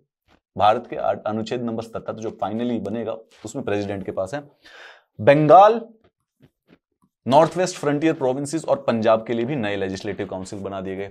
अब देखो क्या हो रहा है, पहले ना सिर्फ पूरे इंडिया में 3 प्रेसिडेंसी, बंगाल, मद्रास और बॉम्बे, अब और बन रही है स्टेट्स। अभी यहाँ पे 20, 25, 30 स्टेट तक कैसे पहुंचे हो, समय लगा धीरे धीरे। बंगाल के लिए NFP, north West frontier province, Punjab, अब वो धीरे धीरे स्टेट्स भी बनना स्टार्ट हो गई हैं और ज्यादा डेवलपमेंट हो रही है। Statutory recognition to portfolio system introduced by Lord Canning. Finance minister हमारे निर्मला सीतारमण है, डिफेंस मिनिस्टर हमारे राजनाथ सिंह हैं, गृह मंत्री हमारे अमित शाह जी हैं, फॉरेन मिनिस्टर हमारे जयशंकर प्रसाद हैं। अलग अलग काम अलग अलग लोग कर रहे हैं। ये जो आइडिया है इतना नॉर्मल लगता है आज, बेसिकली पहली बार 1861 में लॉर्ड कैनिंग ने इंट्रोड्यूस किया था। इन्होंने उस समय 5 थे बस, ठीक है, 5 पोर्टफोलियो बना के दे दिए कि स्टैट्यूटरी रिकॉग्निशन दे दी। लॉर्ड कैनिंग 1861 से पहले ही उन्होंने काम को बांटना स्टार्ट कर दिया था कि जो काउंसिल थे मेंबर को अलग अलग काम दे दिया कि आप फाइनेंस किया कीजिए, आप होम वाला काम कीजिए, आप डिफेंस वाला काम कीजिए। और 1861 में इसको फाइनल लीगल रिकॉग्निशन दे दी कि पोर्टफोलियो सिस्टम के द्वारा काम किया जाता है। This is followed even today. Development हो रही है, एवोल्यूशन हो रही है। Indian council act was aimed at the transformation of Indian executive council to a cabinet run on portfolio system. Cabinet के पास 5 ऑर्डिनरी मेंबर थे जिनको रेवेन्यू, मिलिट्री, लॉ, फाइनेंस और पब्लिक वर्क्स, ये 5 पोर्टफोलियो हुआ करते थे उस समय। Lord Canning, viceroy and the governor general of India in 1864। Governor general of India हुआ करते थे, कहा नहीं जाता था। वाइसरॉय बेसिकली उनकी ऑफिशियल डेसिग्नेशन थी after 1858। These all were under the control of British government headquartered at Calcutta। ये सारे के सारे उस समय बेसिकली जो दिल्ली आज राजधानी है, उस समय समझ लो कि कलकत्ता हुआ करती थी, सेम एनोलॉजी पे। The commander in chief was present with the council as an extra ordinary member, nothing new about it. 1861 के बाद एक 1892 में भी एक और नया काउंसिल एक्ट लाया गया था, जिसमें याद कर लीजिए, एमसीक्यू के काम आएगा, limited representation with indirect elections. आज से पहले ये जो बनारस और महाराजा और पटियाला और दिनकर राव थे, ये नॉमिनेटेड हैं, इलेक्शन तो छोड़ो, नॉमिनेटेड हैं। 1892 में लिमिटेड रिप्रेजेंटेशन आ गई है। ये वर्ड्स को ध्यान रखिए। पहले है लोकल रिप्रेजेंटेशन, ठीक है। लोकल रिप्रेजेंटेशन का मतलब यह है कि इंडियंस हैं परंतु नॉमिनेटेड। अब उसके बाद लिमिटेड रिप्रेजेंटेशन, इंडियंस हैं और इनडायरेक्ट इलेक्शन से आ रहे हैं, इनडायरेक्ट इलेक्शन। अब 1892 में प्राइमरली जो मेन इंपॉर्टेंट इवेंट था वो यही था कि 1800, इसी प्रकार से इंडियन काउंसिल एक्ट था, नए नए कुछ डेवलपमेंट्स हुए। जो सबसे इंपॉर्टेंट था वो था limited representation of with indirect elections. इन्हीं चीजों पे जब हमारे भारत के जो कांग्रेस उस समय 1885 में कांग्रेस बन चुकी है, ये भी याद रखिए। अब यहां पर 1885 में कांग्रेस का स्थापना हो चुकी है। And now this group of people which is known as Congress will finally be responsible for the India's independence. अब वहां पे उस समय जो हमारे गोखले जी थे वो बेसिकली इंग्लैंड, बेसिकली अब जो ये रिफॉर्म्स है इनसे खुश नहीं है कि यार लोकल रिप्रेजेंटेशन है, लिमिटेड रिप्रेजेंटेशन है, इनडायरेक्ट इलेक्शन है, और रिफॉर्म लाइए ना, भारतीयों को और ज्यादा उसके अंदर पार्टिसिपेट करना है गवर्नमेंट के अंदर। गोखले बेसिकली मॉर्ले से मिलते हैं इंग्लैंड में, which assured him of further reforms, और उसी के तहत मॉर्ले मिंटो रिफॉर्म्स आते हैं। Morley secretary of the state, Minto उस समय वाइस रॉय हुआ करते थे। 1858 में हमने देखा ना, दो लोग हैं, एक तो हो गया वाइस रॉय जो कि इंडिया में रहता था, और एक बेसिकली हो गया इंग्लैंड में जो कि सेक्रेटरी ऑफ द स्टेट कहलाया जाता था। अब जो हम इंडियन नेशनल मूवमेंट पढ़ते हैं ना, बाल गंगाधर तिलक, गोखले, अब गोखले गांधी जी के गुरु हैं, याद रखिए कि गांधी जी को बाद में गोखले जी ही वो करते हैं फाइनली देश, मतलब जब गोखले जी को लगता है कि भारत के जो संविधान की, भारत की जो स्वतंत्रता की जो लड़ाई है उसे आगे कौन बढ़ाएगा, तो उसको ग्रूम किया जाता है गांधी जी को as a successor to Gokhale ji. तो गोखले मोर्ले से मिलते हैं इंग्लैंड में और बोलते हैं कि और रिफॉर्म लाइए। उन्हीं के तहत, उन्हीं के प्रोसेस के तहत जो ये इंडियन नेशनल मूवमेंट हम पढ़ते हैं ना, इसमें मॉडरेट्स, एक्सट्रीमिस्ट के बारे में कुछ कुछ इतिहास में पढ़ा जाता है। इनका यही काम था, कानून आया है लेकिन कानून में कुछ गलती है, आप उसको और बेहतर कीजिए। इसी प्रकार से इवेंट हो रहे थे। ये जो डेमोन्स्ट्रेशंस होती थी, स्ट्राइक्स होती थी, हड़ताल्स होती थी, प्रोटेस्ट होती थी, वो इसीलिए होती थी क्योंकि ब्रिटिशर्स ने कोई कानून निकाल दिया 1892 का या 1909 का या 1919 का। भारतीयों ने देखा कि आप जिस प्रकार से रिफॉर्म्स लाए हैं उनमें कमी है, आप इसको और बेहतर कीजिए। तभी तो उसी चीज को इंडियन नेशनल मूवमेंट कहा जाता है। मतलब स्पिरिट को पकड़ना बड़ा मुश्किल होता है कई बार। हम इतिहास पढ़ते हैं तो बस हमें पता चलता है प्रोटेस्ट हो रहा होगा, कुछ और हो रहा होगा, लेकिन बैकग्राउंड में देखिए what amazing things were happening. 1892 के बाद फाइनली 20 साल के बाद 1909 में मॉर्ले और मिंटो रिफॉर्म्स कहा जाता है। मॉर्ले और मिंटो रिफॉर्म्स का एक्चुअल नाम है गवर्नमेंट ऑफ इंडिया एक्ट 1909। ये जो एक्ट है ये काफी डेंजरस है, था एक्चुअली में डेंजरस साबित हुआ बेसिकली देश के लिए। इंडीड आज तक इसके बोए हुए कुछ बीज कई बार सबको काटने पड़ते हैं। इसको मॉर्ले मिंटो इसलिए कहा जाता है क्योंकि मॉर्ले हमारे क्या कहते हैं उसके ब्रिटेन के सेक्रेटरी ऑफ द स्टेट हुआ करते थे, और मिंटो उस समय भारत के वाइस रॉय हुआ करते थे। तो इन दोनों के नाम पर डाल दिया जाता है। ऑफिशियल नेम है गवर्नमेंट ऑफ इंडिया एक्ट 1909। क्या होता है यहाँ पे, पहले कुछ चीजें देख लेते हैं क्या करते हैं। For the first time an element of elections to the legislative council at the provincial legislative council non-official members to be the majority। अभी ऊपर देखते रहिए, अगर पुरानी चीजें कुछ याद हैं आप देखिए कि नई नई प्रोविंसेस बन चुके हैं। जैसे पिछले वाले में जब डिसेंट्रलाइजेशन स्टार्ट होती है तो बॉम्बे और मद्रास को दोबारा से लेजिस्लेटिव पावर दे दी जाती है, और यहां पर नए लेजिस्लेटिव काउंसिल बन गई है बंगाल के लिए, NFPW के लिए, पंजाब के लिए।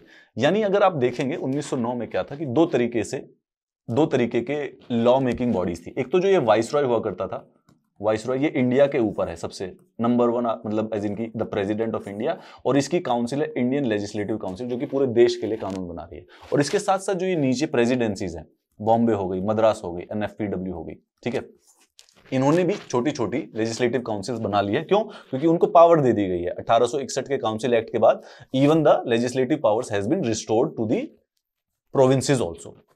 इस प्रकार से अब जो ये प्रोविंशियल लेजिस्लेटिव काउंसिल थी, यहां पे non official members to be in the majority. तो जो ये प्रोविंशियल काउंसिल हुआ करती थी, काइंड ऑफ आज की जो विधानसभा होती है वैसी ही चीज थी वो, एनालॉजिकली सेम नहीं, रूडिमेंट्री फॉर्म में। वहां पर दो तरीके के मेंबर थे, एक तो ऑफिशियल यानी कि जो ब्रिटिशर्स हुआ करते थे, they were the officials of Britain, और नॉन ऑफिशियल यानी कुछ भारतीय और कुछ वहां से नॉमिनेट होकर ब्रिटेन से होकर आया करते थे। अब जब तक ऑफिशियल ही ब्रिटेन के ही जो लोग होंगे वो मेजोरिटी होंगे तो डिसीजन हमेशा उन्हीं के हुआ करेंगे। अब पहली बार क्या हुआ कि नॉन ऑफिशियल्स मेंबर्स को भी मेजोरिटी दे दी गई।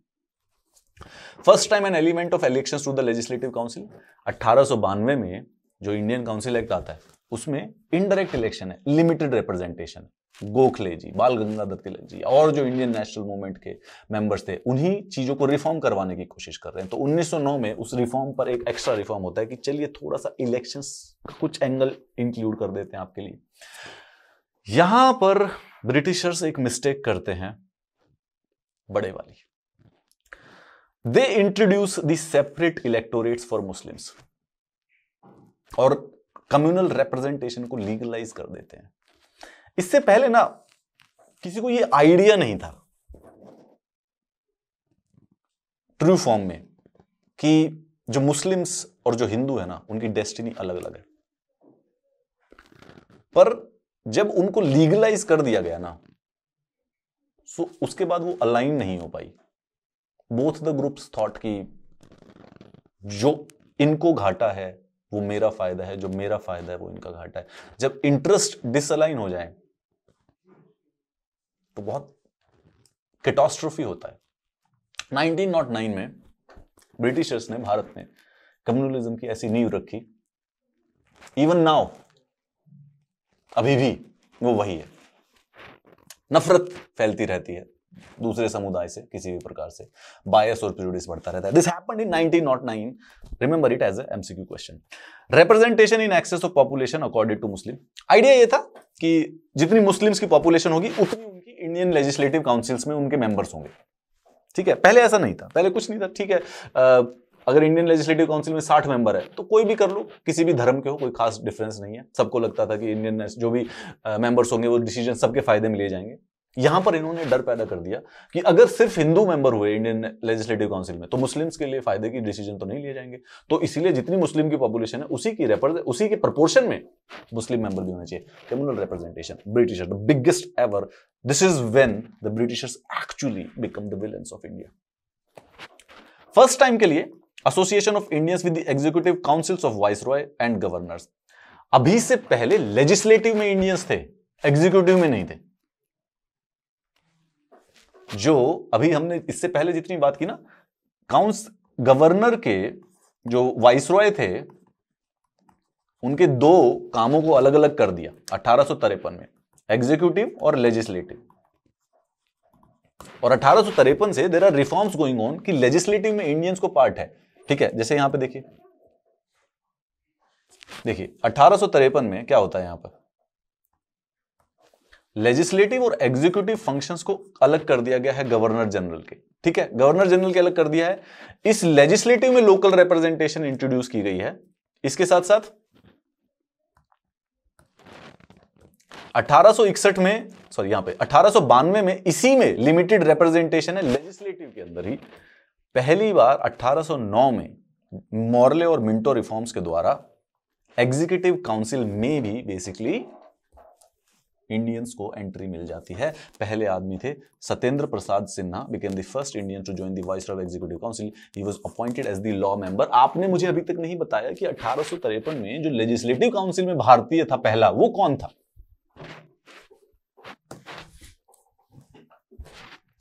दस साल के बाद Morley Minto reforms, finally Britishers को यह समझ में आ गया कि ये 20-20 साल में जो कानून आ रहे हैं बहुत ज्यादा समय लग रहा है, अब थोड़ा समय तेजी से करा जाए। 10 साल के बाद करने लग गए। अब ये 1909 के बाद 1919 में Montagu Chelmsford reform, Montagu basically secretary of the state थे और चैम्सफोर्ड बेसिकली भारत के वाइसरॉय हुआ करते थे। नए बदलाव। अब याद रखिए कि यहां पे अब तक एक सेमिनल इवेंट हो चुका है। अब तक गांधी जी नहीं थे, अब गांधी जी भी और नेहरू जी भी, बेसिकली सुभाष चंद्र बोस भी, भगत सिंह भी। अब वो मूवमेंट स्टार्ट हो चुका है इंडियन नेशनल मूवमेंट का, जिसके बारे में आपने मूवीज भी देखी हैं, जिसके बारे में आपको सब पता भी है ऑलमोस्ट। इससे पहले तो नॉर्मल इतिहास चल रहा था, जनरली नहीं पता होता है ना पीछे वाला। 1919 में मॉन्टेग चैम्सफोर्ड रिफॉर्म्स आते हैं, जहां पे पहली बार वो मेंशन कर देते हैं कि ब्रिटिशर्स का इंटेंशन ये है कि वो भारत के अंदर ना रिस्पॉन्सिबल गवर्नमेंट इंट्रोड्यूस करना चाहते हैं। ये रिस्पॉन्सिबल गवर्नमेंट इंट्रोड्यूस करना चाहते हैं, इस चीज को फाइनली स्वतंत्रता तक, कंप्लीट स्वतंत्रता तक बदलने में अगले 30 साल लगेंगे। और वो that is the story of the Indian national movement precisely. एक office of the high commissioner of India London में क्रिएट हो जाता है। अब लंदन पे, अब देखो इंडिया में उस समय 1919 में क्या हो गया है, सबसे पहले है ऊपर क्राउन, ये हमारे महाराज हैं ब्रिटेन के, ये सबसे बड़े हैं, इन्हीं के नाम पे सब कुछ चल रहा है। उसके अलावा एक सेक्रेटरी ऑफ स्टेट है, इनका 15 मेंबर का एक काउंसिल है। उसके अलावा भारत में एक वाइसरॉय है, ठीक है। इसके साथ साथ एक हाई कमिश्नर ऑफ इंडिया भी बना दिए गए। ये 3 लोग बेसिकली इंडिया के ऑलमोस्ट करता धरता है। High commissioner of India, secretary of the state, दोनों सेम टाइप के काम किया करते थे, बस अपना थोड़ा काम डिवाइड कर लिया था। सेक्रेटरी ऑफ द स्टेट का काम बढ़ गया था। प्री के हिसाब से नजर से देखो कि हाई कमिश्नर ऑफ इंडिया का जो ऑफिस था वो कौन से एक्ट में बनाया गया था। Indian legislature became bicameral for the first time. Indian legislative council replaced by upper house and lower house. अभी तक हम जो बात कर रहे थे, जो 1853 में इंडियन एक काउंसिल बना दी गई थी, इंडियन लेजिस्लेटिव काउंसिल, उसमें पहले एक भारतीयों को लाया गया, फिर लोकल रिप्रेजेंटेशन आई, फिर limited representation with indirect elections आई, उसके बाद 1909 में कुछ डायरेक्ट इलेक्शंस आए गए, और अब उसी चीज को इन्होंने 2 हाउस में डिवाइड कर दिया है कि अब इंडियन लेजिस्लेचर बनेगी बाई कैमरल, एक अपर हाउस बना दिया जाएगा, एक लोअर हाउस। देखिए कैसे धीरे पार्लियामेंट बनने लग रहा है ये। This is what actually finally will become into parliament. ILC है, इसमें कोई भारतीय नहीं है। फिर 1853 में एक इंडियन ऐड कर दिया, उसके बाद इसके अंदर limited representation they the, Raja of Banaras, Dinkar Rao की, थोड़ा थोड़ा नॉमिनेट कर देते हैं। फिर इनडायरेक्ट इलेक्शंस आ गए 1891 में। फिर 1909 में इसको क्या किया गया, डायरेक्ट इलेक्शंस आ गए, ठीक है। और साथ ही साथ वहां पे एग्जीक्यूटिव वाइसरॉय में भी वहां पे भारतीयों को इंट्रोड्यूस कर दिया गया। 1919 में इसी चीज को बाइकैमरल कर दिया, 2 डिवाइड कर दिए। एक तो स्टेट के जो प्रोविंसेस जो होते थे उस समय, मद्रास हो गया, बॉम्बे हो गया, बंगाल हो गया, इन सब के पंजाब भी बन चुका है, इनके जो मेंबर्स होंगे उनको अपर हाउस में रखा जाएगा और लोअर हाउस के लिए अलग से बन जाएगा, क्योंकि अब इलेक्शंस आ चुके हैं। कम्युनल रिप्रेजेंटेशन जो 1909 में स्टार्ट की गई थी, वो सिख को, क्रिश्चियन को, एंग्लो इंडियन और मुस्लिम्स को पहली बार दे ही दी थी, तो 3 लोगों को और कर दी। अगेन इसको एग्जाम की नजर से देखिएगा कि 1919 के जो रिफॉर्म्स थे, कॉन्स्टिट्यूशनल रिफॉर्म्स थे, उसके अंदर किन और लोगों को रिप्रेजेंटेशन एक्सटेंड की गई थी। 3 हो गए, सिख, क्रिश्चियन और Anglo Indian. Dyarchy in provinces by dividing subjects of administration between official members and elected members created centre state relations. ये वाली बात कर लो, created central public service commission in 1926। Montagu Chelmsford reforms वो थे जो आजकल सारे के सारे यूपीएससी के बच्चों के लिए सबसे ज्यादा महत्वपूर्ण है। अगर ये ना होते तो तुम यूपीएससी की तैयारी कैसे करते। 1919 में मॉन्टेग चैम्सफोर्ड रिफॉर्म्स ने फाइनली बनाया सेंट्रल पब्लिक सर्विस कमीशन। ये वही यूपीएससी है एग्जैक्टली। इसका नाम बदल दिया गया था इंडिपेंडेंस के बाद यूपीएससी। वहीं पे ढोलपुर हाउस में ये सेंट्रल पब्लिक सर्विस कमीशन बना था 1926 में। यही पेपर करा रहा है, उसके बाद से यही यूपीएससी के पेपर लेता है, द सेम थिंग। अच्छा देखो, इंटरेस्टिंग, ये जो साइड में आपको दिखाया है, criticism of Montagu Chelmsford reforms by Pandit Madan Mohan Malaviya. ऐसे होता था, कानून आया है भाई, और जो ये इंडियन फ्रीडम फाइटर्स थे, लॉयर्स थे, पॉलिटिशियंस थे, ये उन्हीं चीजों का क्रिटिसिज्म देते थे।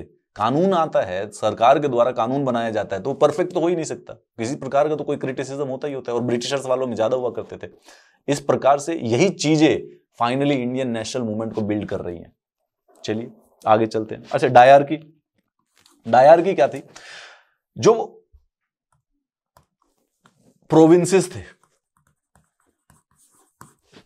प्रोविंसेस में 2 प्रकार का वो बना दिया इन्होंने, सब्जेक्ट्स लिख दिए कि ये सब सब्जेक्ट्स के ऊपर ऑफिशियल मेंबर्स और इलेक्टेड मेंबर्स एडमिनिस्टर करेंगे।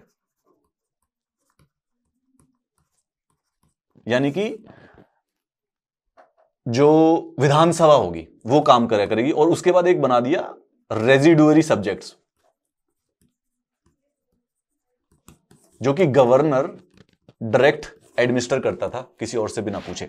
तो प्रोविंस का जो सबसे सीनियर आदमी है वो है गवर्नर, ठीक है। उसके पास एक काउंसिल ऑफ, एक लेजिस्लेटिव काउंसिल भी बना दी है सारी की सारी प्रोविंसेस की।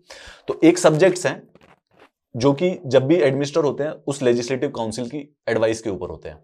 एंड देन इस गवर्नर के पास कुछ रेजिडोरी पावर्स भी हैं, कुछ सब्जेक्ट्स को ये डायरेक्टली गवर्न किया करता था। तो डायरकी हो गई, पावर पूरे एक जगह को एडमिनिस्टर करना, एक जगह के ऊपर कानून बनाने हैं, उनको पूरा का पूरा ब्यूरोक्रेसी चलानी है। लेकिन दो प्रकार के हैं, गवर्नर के पास दो पावर है। एक तो आधा काम तो काउंसिल्स के द्वारा, यानी कुछ इलेक्टेड मेंबर्स हैं, ऑफिशियल मेंबर्स हैं, उनके द्वारा किया जा रहा है। और फाइनली रेजिडोरी पावर अकेले इस आदमी के पास है, ये अकेला किया जा रहा है। इसको कहते हैं डायरकी। बाइकैमरलिज्म आप देख ही सकते हैं, जब एक लेजिस्लेटिव काउंसिल को दो हाउस में बदल दिया जाता है, एक तो लोअर हाउस एक अपर हाउस, उसको बाइकैमरलिज्म कहा जाता है।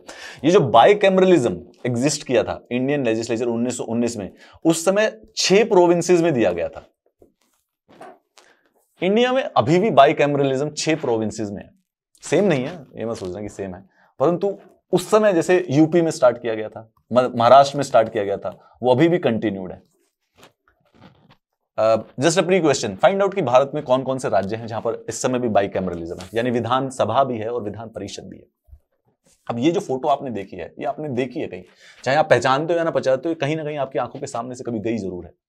1919 में जब मॉन्टेग-चैमस्फॉर्ड रिफॉर्म्स बने ना, तो उसी में लिखा हुआ था कि 10 साल के बाद इसको रिव्यू करेंगे हम, इन कॉन्स्टिट्यूशनल रिफॉर्म्स को। उन कॉन्स्टिट्यूशनल रिफॉर्म्स को 10 साल के बाद रिफॉर्म करना था, 1929 में रिव्यू करना था, कितने सक्सेसफुल हुए, क्या चेंजेस चाहिए। वो रिव्यू करने के लिए ब्रिटिशर्स बनाते हैं Simon commission.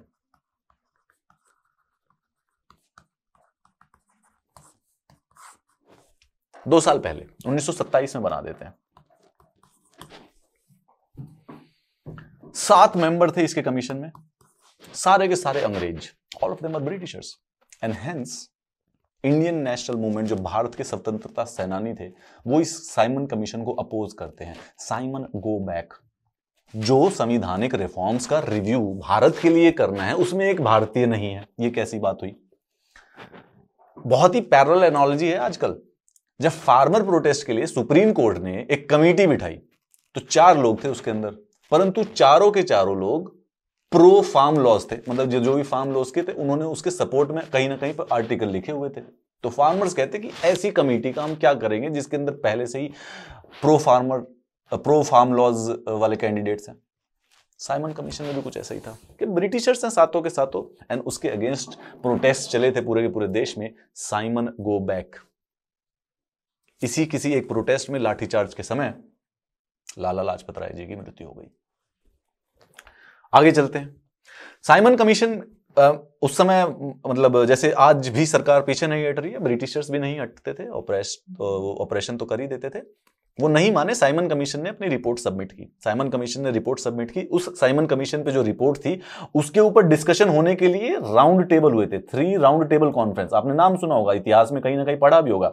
Round table conference, round table इसलिए कहा जाता था कि जितने भी पॉलिटिकल ग्रुप्स थे भारत में, उन सबको उसके अंदर इंक्लूड किया जाता था। कई में एक आधे में कांग्रेस गई, एक आधे में नहीं गई। कांग्रेस सबसे बड़ी पॉलिटिकल पार्टी बन चुकी थी 1930 तक। साइमन कमीशन रिव्यू करने के लिए आया है मॉन्टेग-चैमस्फॉर्ड रिफॉर्म्स को। उससे जब वो अपनी रिपोर्ट सबमिट कर देता है, उसके अगेंस्ट प्रोटेस्ट होते हैं लेकिन सुनता कोई नहीं है। प्रोटेस्ट जब अपने उस रिपोर्ट सबमिट कर देता है, उस रिपोर्ट के ऊपर डिस्कशन होती है 3 राउंड टेबल कॉन्फ्रेंस के बेसिस पर। और वो जो 3 राउंड टेबल कॉन्फ्रेंस के बेस पे फाइनली रिजल्ट निकलता है गवर्नमेंट ऑफ इंडिया एक्ट 1935। अब बना देते हैं वो GOI एक्ट ऑफ 1935। इसके बाद गवर्नमेंट ऑफ इंडिया एक्ट 1935 बने ना, तो आप ये समझ लो कि भारत का जो संविधान जो 1950 में बनने वाला, उसका 60% संविधान बन चुका है। इंडीड जो इंडियन कॉन्स्टिट्यूशन है, वो basically government of India act 1935 के कॉपी पेस्ट है, 60% ऑफ इट। उसके जो प्रावधान थे, जो जो हमें अच्छे लगे, जो जो हमें समझ आए कि ये बेहतरीन है, ये अच्छा है, उसको हमने इंक्लूड कर लिया अपने कॉन्स्टिट्यूशन के अंदर। यानी कि अब ऑलमोस्ट हमारा कॉन्स्टिट्यूशन बन के प्रिपेयर हो चुका है। 1935 पे साइमन कमीशन के बाद, 3 राउंड टेबल कॉन्फ्रेंस के बाद गवर्नमेंट ऑफ इंडिया एक्ट आता है 1935। ऑलमोस्ट अब हमारा संविधान प्रिपेयर्ड है। इस समय आजादी की लड़ाई चरम पे पहुंच चुकी है। पहले तो ये क्या करते हैं, provide for the establishment of all India federation consisting of provinces and princely states at units. Provinces and princely states at units मानते नहीं है ये।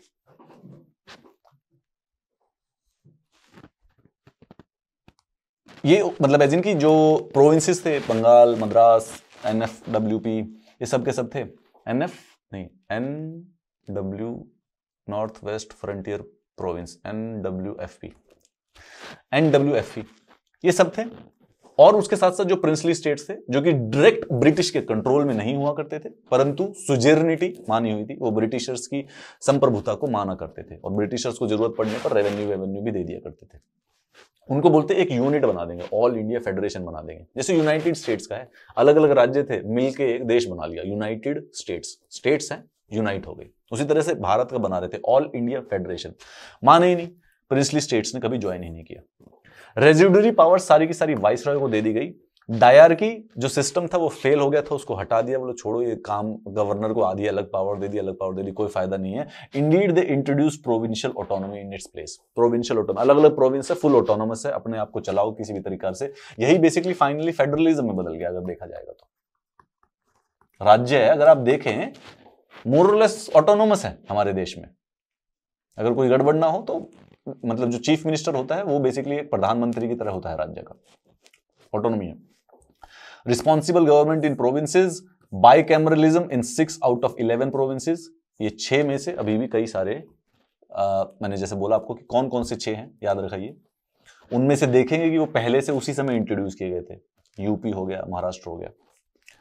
Extended the principle of communal representation by providing separate electorates for depressed class, women and labor. 1909 में सिर्फ Muslims के लिए था। 1919 में Sikh, Indian Christian, Anglo Indians और यूरोपियंस के लिए एक्सटेंड हो गए। 4 पिछले वाली स्लाइड में नहीं लिखा हुआ था यूरोपियंस, बट याद रखिएगा। और अब यहां पर 2 और केस ऐड कर दिए, depressed classes and women and labour classes. Council of India जो कि 1858 के उसमें बनाई गई थी, उसको कंप्लीटली अबॉलिश कर दिया गया। Secretary of the state of India was provided with a team of adviser. Reserve bank of India, जो अभी रिजर्व बैंक ऑफ इंडिया है, वो 1935 के एक्ट के द्वारा बनाया गया है ब्रिटिश पार्लियामेंट के। Federal public service commission, provincial public service commission and joint public service commission for 2 और मोर प्रोविंसेस। जो यूपीएससी था, जो सेंट्रल पब्लिक सर्विस कमीशन था, 1926 में बना था, उसका नाम बदलकर फेडरल पब्लिक सर्विस कमीशन कर दिया जाता है। और उसके बाद उसको 2 और बना दिए गए, प्रोविंशियल और ज्वाइंट। यानी जो स्टेट सिविल सर्विसेज कमीशन है वो भी बेसिकली 1935 वाले लॉ में बना दिए गए थे। And federal court was set up in 1937। ये वो फेडरल कोर्ट है जिसको आप आज सुप्रीम कोर्ट के नाम से जानते हैं। इसी चीज को हम आजादी के बाद हम नाम बदल रहे हैं इन सारी चीजों के। फेडरल पब्लिक सर्विस है तो इसको नाम बदल के कर देंगे हम यूनियन पब्लिक सर्विस कमीशन। ये फेडरल कोर्ट है तो इसको याद कर देंगे supreme court. Indian civil services है, उनको कर देंगे इंडियन एडमिनिस्ट्रेटिव सर्विसेज। ठीक है, पुलिस सर्विसेज है, उसको कर देंगे Indian police services.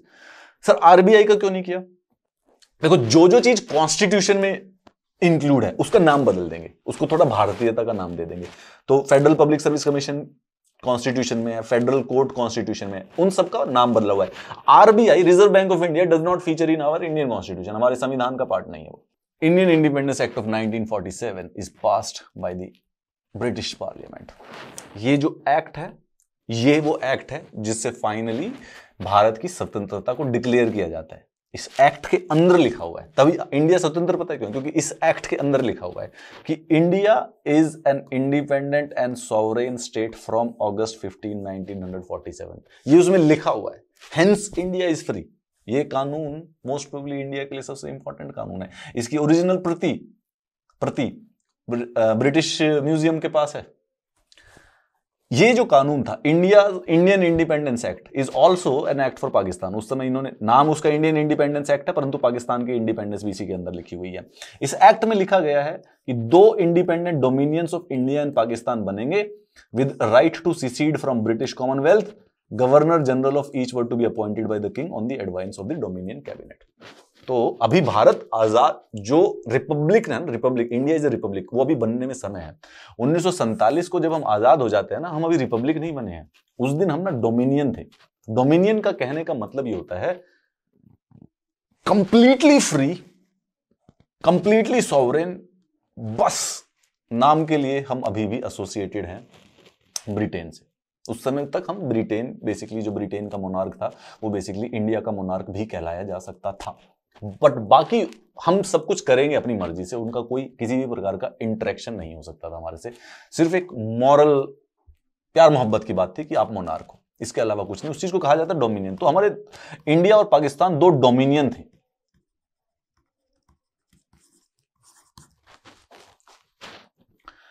Empowered the constituent assemblies of two dominions to frame and adopt any constitution and to repeal any act of British Parliament, including the Independence Act itself. हमने बाद में finally इस act को repeal भी कर दिया कि अब हो गया, बहुत हो गया। जब 1947 के समय जरूरत पड़ती है आजादी की, अब जब आजादी आने वाली है 15 अगस्त को, या उस दिन तो इलेक्शंस हो नहीं सकते थे एक ही दिन के अंदर अंदर, उस दिन हमारा कोई पार्लियामेंट था नहीं था, उस दिन हमारे पास संविधान ही नहीं था। कैसे इलेक्शंस करवाएंगे, कौन इलेक्शंस करवाएगा, किस बेसिस पे वोटिंग होगी, किसको इलेक्ट किया जाएगा, और फिर कैसे कानून बनेंगे, इस चीज में प्रोसेस लगता है थोड़ा सा। ये प्रोसेस लगने से पहले संविधान, क्योंकि संविधान को इलेक्टेड लोग कैसे बनाएंगे, इलेक्शन का तो कोई इलेक्शन का जो तरीका होता है वो स्वयं संविधान में लिखा होता है। तो स्वयं संविधान में जो चीज लिखी होती है और वो अभी तक लिखी नहीं गई है, तो इसका मतलब बनाएगा कौन संविधान? तो जो संविधान बनाता है उसको कहा जाता है कॉन्स्टिट्यूएंट असेंबली।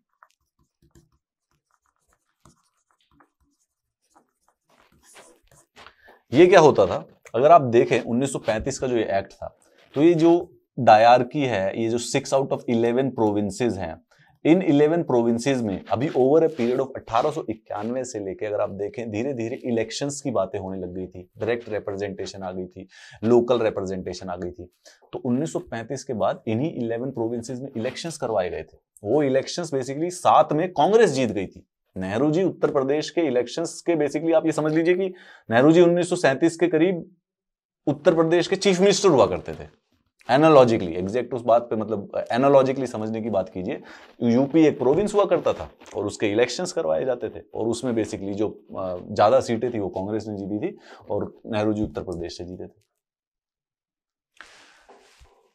ये जो लोग प्रोविंसेस के इलेक्शंस में इलेक्ट होकर आए करते थे, इन्हीं लोगों से ना मिलके कॉन्स्टिट्यूएंट असेंबली बना दी गई कि ब्रिटिशर्स बोले यार हम तो जा रहे हैं छोड़ के, आप लोग ही इलेक्शन से आए हो। अच्छा, 1935 में सिर्फ 10% लोग थे इंडिया के जो वोट किया कर सकते थे, ओनली 10%। लेकिन अब उनके पास पूरा और रास्ता भी नहीं था, उस समय इतनी डेवलप्ड डेमोक्रेसी नहीं थी। तो बोला कि आप लोग जैसे भी आए हो, इलेक्ट होकर आए हो, और आप लोग अगर अब इलेक्टेड हो तो आपको एक असेंबली बना लेनी चाहिए, और ये असेंबली मिलकर अपने देश का संविधान बना लो। हम आपको आजादी देकर जा रहे हैं, क्योंकि जितना हमने देश खराब करना था इकोनॉमिकली और कम्युनली वो हमसे हो गया है, और वर्ल्ड वॉर 2 के बाद हमारी टूट गई है कमर, अब हमसे कॉलोनी नहीं चलने वाली, और आपके प्रोटेस्ट बहुत ज्यादा हो गए, अब बर्दाश्त से बाहर है।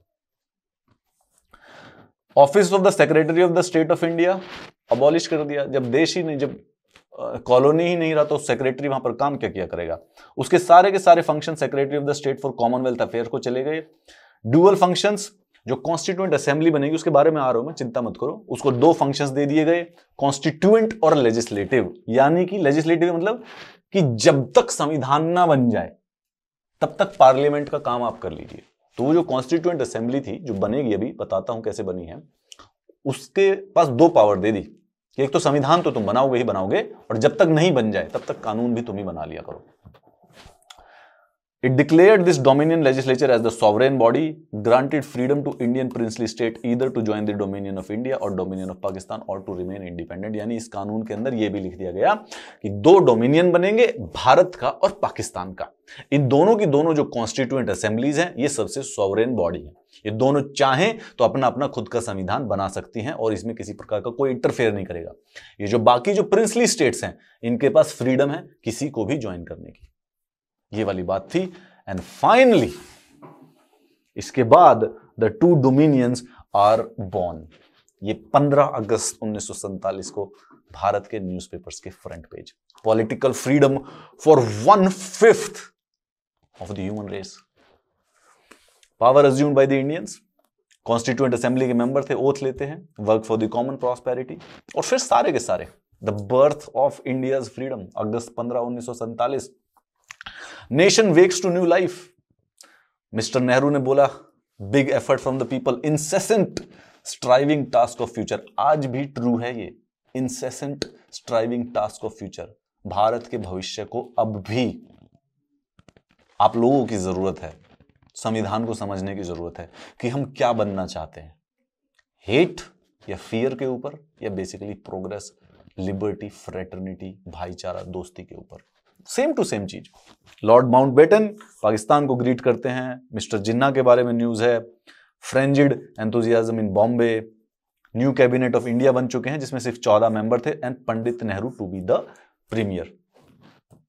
India independent, British rule ends, August 15 1947, the Hindustan Times. यहां पे और इंटरेस्टिंग चीज देखिए, advertisement, help the refugees, Ahuja, Swadeshi stores, Chandni Chowk, Delhi. Refugees की भी मदद के लिए भी मदद की जा रही है आहूजा के द्वारा। कॉन्स्टिट्यूएंट असेंबली, बाकी जब देश स्वतंत्र हो रहा था, वी वर फ्री फाइनली, वो जो 1773 से कहानी स्टार्ट हुई है ना, वो जाके 1947 में पूरी हुई है, 15 अगस्त 1947 को। Now India was free, completely free. But इतनी खुशी की बात थी नहीं। यहां पे इंडिपेंडेंस मिल रही थी, वहीं पे राइट्स भी चल रहे थे। उसी समय ये जो डिवीजन हुआ ना, ये विभाजन हुआ, ये जो हम देखा, क्या कहते हैं, बर्थ ऑफ पाकिस्तान, ये डॉन पाकिस्तान का न्यूज़पेपर है, वहां पर खुशी मन रही है। आप यहां पर देखेंगे तो शताब्दियों की दास्ता के बाद भारत में स्वतंत्रता का मंगल प्रभात, बापू की चिर तपस्या सफल हुई, भारतीय विधान परिषद द्वारा शासन सत्ता ग्रहण की जाएगी। रात के 12 बजे के साय स्वतंत्रता की घोषणा।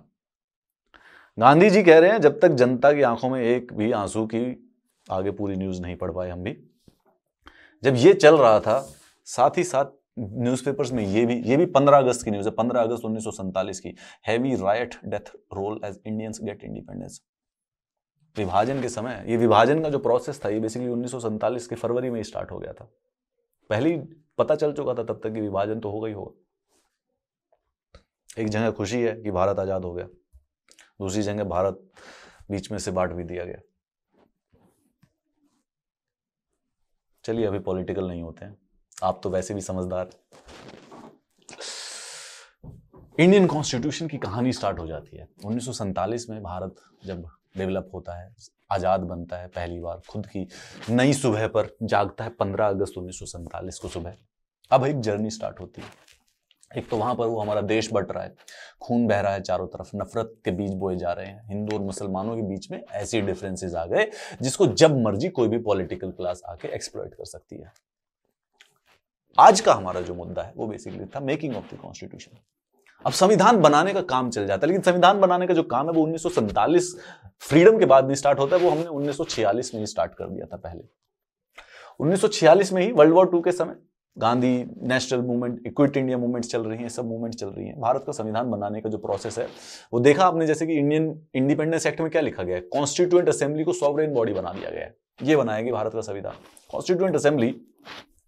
कॉन्स्टिट्यूशन जो बनना था ना, इसके जो बीज थे वो पहले, अगेन हर चीज एवोल्यूशन से होती है। आज अगर हम देखें कि मुस्लिम और हिंदुओं के बीच में किसी प्रकार से कोई डिवीजन क्यों आ जाता है, क्यों नए कम्युनलिज्म का जन्म ले रहे हैं, तो ये कोई नई चीज नहीं है, ये बीज कहीं पहले बो दिया जाता है।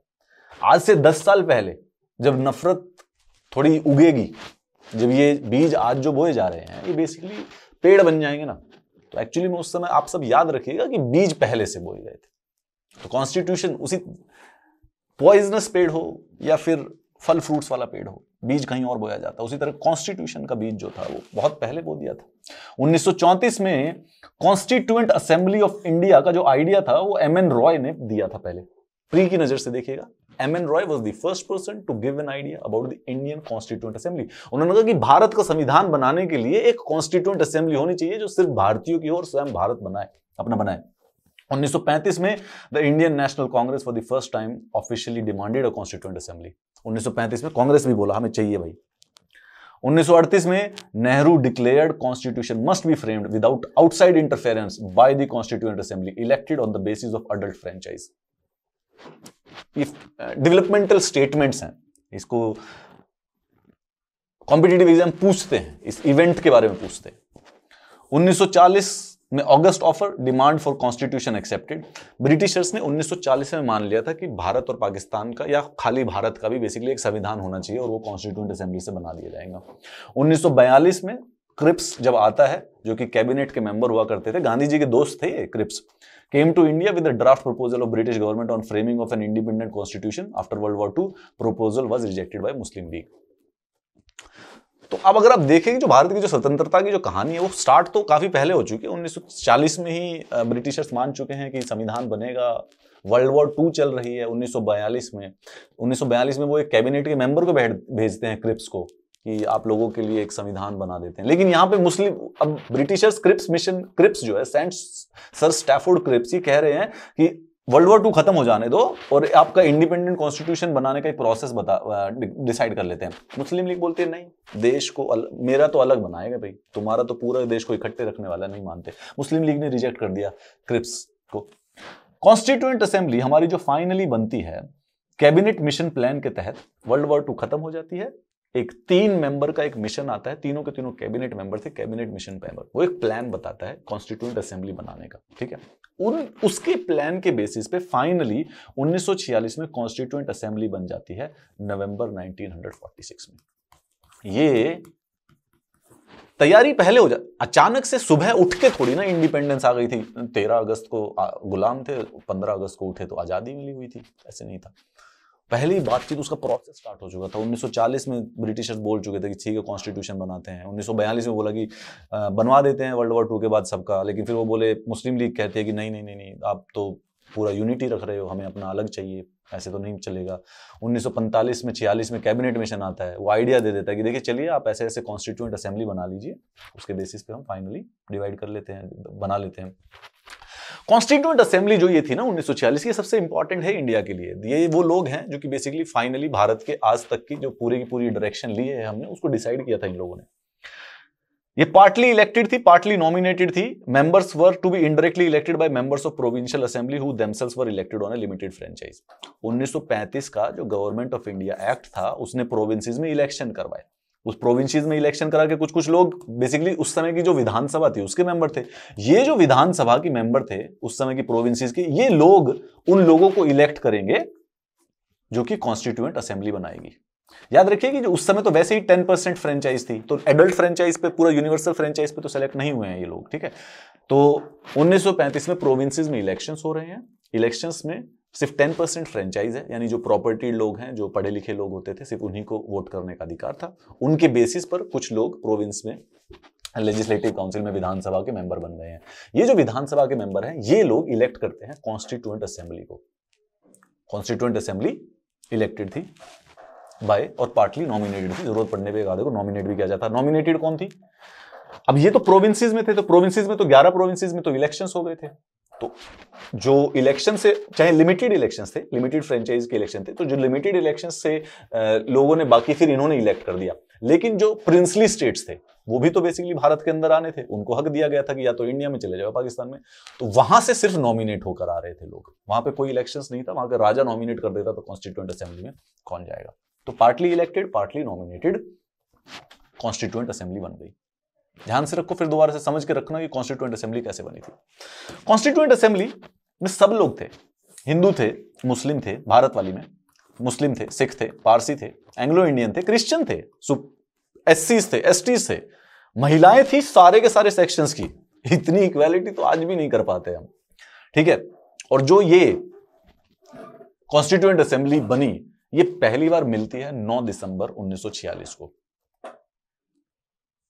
देश की संविधान की पहली नींव, पहली जो ईंट है ना, वो 9 दिसंबर 1946 को रखी गई थी। अभी तक आजाद नहीं हुआ था, इंडियन इंडिपेंडेंस एक्ट पास नहीं हुआ है अभी तक, लेकिन हाँ अब काम, सफाई का काम शुरू कर दिया है 9 दिसंबर 1946 को। उस दिन पता था ये कॉन्स्टिट्यूएंट असेंबली वहां पे मिली है, ये पता चल चुका है डेस्टिनी को कि ये लोग संविधान बनाने वाले हैं। फर्स्ट मीटिंग, मुस्लिम लीग ने इसको बॉयकॉट कर दिया 9 दिसंबर वाली को, क्योंकि अभी देखो, क्योंकि उनको पाकिस्तान चाहिए। They are still looking for the Pakistan. Muslim league का वो था कि इंटरेस्ट हिंदू और मुस्लिम के सेम नहीं है, तो हमें पाकिस्तान अलग से दो, एंड हेंस उनको तो मीटिंग बॉयकॉट करनी थी। That is one way to show the protest. पहली मीटिंग होती है 9 दिसंबर 1946 को। सचिंदानंद सिन्हा टेम्पररी प्रेसिडेंट बना देते हैं इसको, ठीक है। फ्रांस में एक प्रैक्टिस चलती है कि जब संसद पहली बार मिलता है तो जो सबसे सीनियर मेंबर होता है उसको उसका प्रेसिडेंट बना देते हैं। वो सीनियर मेंबर का सिर्फ एक काम होता है कि नए प्रेसिडेंट को इलेक्ट कराना। तो ये फ्रेंच प्रैक्टिस थी, इसी को हमने फॉलो कर लिया। पहले दिन कॉन्स्टिट्यूएंट असेंबली मिली and they were all confused कि कौन है भाई प्रेसिडेंट। बोला कि सीनियर सबसे आदमी कौन है, सचिदानंद सिन्हा सबसे सीनियर थे। कहते आप बन जाओ सर, और उसके बाद आप इलेक्ट करा दो नए प्रेसिडेंट को। वो इलेक्ट कराते हैं, किसको कराते हैं ये बताइए आप मुझे? राजेंद्र प्रसाद को। 4 दिन के बाद 13 दिसंबर 1946 को जवाहरलाल नेहरू जी एक ऑब्जेक्टिव रेजोल्यूशन असेंबली में पास करते हैं। अब असेंबली बन गई है ना, कॉन्स्टिट्यूएंट असेंबली बन गई है, तो अब उनको बात करनी, आगे काम करना स्टार्ट करना है। तो काम करने के लिए सबसे पहले 13 दिसंबर को जवाहरलाल नेहरू ये ऑब्जेक्टिव रेजोल्यूशन बोलते हैं कि अब हम काम करेंगे इन प्रिंसिपल्स पर, भारत को क्या करना है, हम क्या करवाएंगे, कैसा हमारा होना चाहिए, एक ऑब्जेक्टिव रेजोल्यूशन।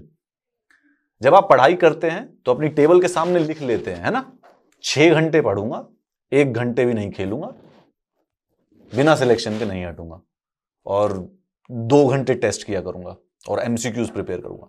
ऑब्जेक्टिव आपके, और रेजोल्यूशन लेना है उन ऑब्जेक्टिव्स का। That was the objective resolution which Jawaharlal Nehru introduced on 30th of December 1946 in the constituent assembly. और इस फिलॉसफी के बेसिस पर, ये जो फिलॉसफी थी ऑब्जेक्टिव रेजोल्यूशंस पे, इसके बेसिस पे फिर हमारा पूरा का पूरा संविधान बनाया गया। That is it. संविधान में रिजेम्बलेंस में ये बात ध्यान रख लेगा कि अभी तक कॉन्स्टिट्यूएंट असेंबली है, इंडियन इंडिपेंडेंस एक्ट के बाद ना इसको कंप्लीटली सॉवरेन बॉडी बना दिया गया, क्योंकि ब्रिटेन रूल कंप्लीटली खत्म हो गया है। तो यही बचे हुए हैं अब कानून, मतलब जो बॉडी के तौर पर जो सबसे सीनियर बॉडी है। इसको लेजिस्लेटिव बॉडी भी बनाया गया। Assembly became the first parliament of free India, dominion legislature. देखिए अब ये ट्रिक क्वेश्चन आपका एमसीक्यू का पूछता हूं आपसे, इंडियन रिपब्लिक का फर्स्ट पार्लियामेंट कौन था, या इंडिया का फर्स्ट पार्लियामेंट कौन था, इंडियन डोमिनियन का फर्स्ट पार्लियामेंट कौन था? इस सब के सब अलग अलग वर्ड है। भारत जब तक संविधान नहीं बन जाता है, जब तक संविधान नहीं बन जाता है भारत, तब तक भारत एक डोमिनियन है ब्रिटेन का। संविधान बनने पे हम डिक्लेयर करते हैं कि अब ब्रिटेन का कोई लेना देना नहीं है, इवन फॉर्मली भी नहीं है, सिर्फ सेरिमोनियल बेसिस पर भी नहीं है। तो जो फ्री इंडिया का पहला पार्लियामेंट है वो बनता है 1951-52 में। लेकिन first parliament of free India as a dominion वाला वो ये कॉन्स्टिट्यूएंट असेंबली है। ये इलेक्टेड डायरेक्ट, ये मतलब यूनिवर्सल अडल्ट फ्रेंचाइज पे इलेक्टेड नहीं है, लिमिटेड इलेक्शन है, इनडायरेक्ट इलेक्शंस के ऊपर आई हुई है। असेंबली के 2 काम थे। ये जब कॉन्स्टिट्यूएंट बॉडी की तरह बनती थी, यानी कि जब ये संविधान बनाने से संबंधित काम करती थी, तो ये राजेंद्र प्रसाद इसके चेयरमैन हुआ करते थे। अभी मैंने बताया कि जब 9 दिसंबर 1946 को मिली थी तो सचिदानंद सिन्हा सबसे सीनियर मेंबर थे, उनको प्रेसिडेंट बना दिया गया। लेकिन उनका काम क्या था? उनका काम था राजेंद्र प्रसाद को सिलेक्ट कराना। तो 2 दिन में 11 दिसंबर 1946 को राजेंद्र प्रसाद कॉन्स्टिट्यूएंट असेंबली के प्रेसिडेंट बन गए थे। और जब भी वो संविधान बनाने का काम करते थे तो राजेंद्र प्रसाद जी ही उसके राष्ट्र प्रेसिडेंट हुआ करते थे, प्रेसिडेंटशिप हुआ करती थी। लेकिन जब लेजिस्लेटिव बॉडी की तरह मिला करते थे तो वो जीवी मावलनकर उसके वो हुआ करते थे, मतलब लोकसभा स्पीकर समझ लीजिए आप इसको। जीवी मावलनकर कौन थे? लोकसभा स्पीकर की एनालॉजी पे होंगे, ठीक है। तो भारत आजाद हो चुका 1947 में। कॉन्स्टिट्यूएंट असेंबली के 2 काम दे दिए गए हैं कि भाई आप कानून भी तो बनाने हैं, संविधान बनने में कभी कभी 2, 3, 4, 5 साल भी लग सकते हैं, तब तक कानून कौन बनाएगा? Constituent assembly. तो जब कॉन्स्टिट्यूएंट असेंबली कानून बनाने, लेजिस्लेटिव फंक्शंस के लिए आती तो जीवी मावलनकर उसको प्रेसिडेंट करते हैं, और जब वो संविधान बनाने का, क्योंकि मेन काम तो वही था संविधान बनाने का, उसको करते थे तो राजेंद्र प्रसाद। इसके अलावा ये जो दोनों फंक्शंस थे 26 नवंबर 1949 तक चले थे, 26 नवंबर 1949 तक। इसके अलावा कॉन्स्टिट्यूएंट असेंबली ने और फंक्शंस किए थे 5। पहला क्या? It ratified India's membership of Commonwealth. It adopted the national flag on July 22, 1947. आजादी से पहले, याद रखिए 22 जुलाई 1947 को ही हमने अपना फ्लैग चुन लिया था। कॉन्स्टिट्यूएंट असेंबली ने डिसाइड कर लिया कि ये फ्लैग भारत का राष्ट्रीय ध्वज रहेगा। It adopted the national anthem जनवरी 24, 1950, संविधान से 2 दिन पहले। नेशनल एंथम भी अडॉप्ट कर लिया गया।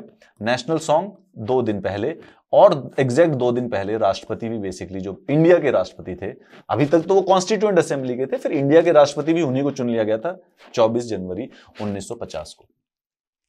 तो हमारी जो कॉन्स्टिट्यूएंट असेंबली थी उसने टोटल किए हैं 7 काम, टोटल 7 काम। पहले वाला तो एक था कॉन्स्टिट्यूशन बनाने का काम, ठीक है, कॉन्स्टिट्यूएंट बॉडी है। दूसरा लेजिस्लेटिव, जब तक कॉन्स्टिट्यूशन नहीं बना देश के कानून भी उन्होंने ही बनाए थे। और उसके अलावा ये 5 काम थे। एक तो सबसे पहले कॉमनवेल्थ को जो रेटिफिकेशंस थी, ठीक है। दूसरे वाला नेशनल फ्लैग उन्होंने क्या कहते हैं अडॉप्ट किया था।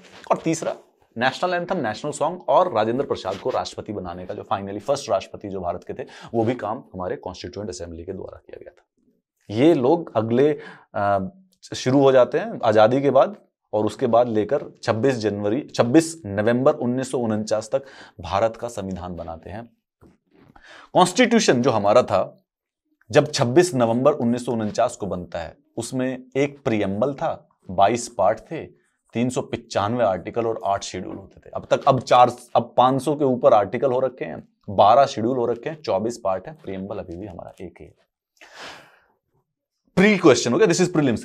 Preamble was enacted after the entire constitution was already enacted. पूरा का पूरा संविधान जब बन चुका था, तो बाद में फिर उसके पीछे प्रियम्बल लगाया गया है। जस्ट न्यूएंस है, नथिंग टू न्यू। अच्छा, एक बात आप समझेंगे, जब आप हमारा कॉन्स्टिट्यूशन का प्रियम्बल देखेंगे ना, तो प्रियम्बल में डेट लिखी हुई है 26 नवंबर 1949। ठीक है, 26 नवंबर 1949 को कॉन्स्टिट्यूशन बन के तैयार हो गया था, एकदम परफेक्ट, अब हो गया है, दिस इज इट, इतना ही था, सब बना लिया है हमने।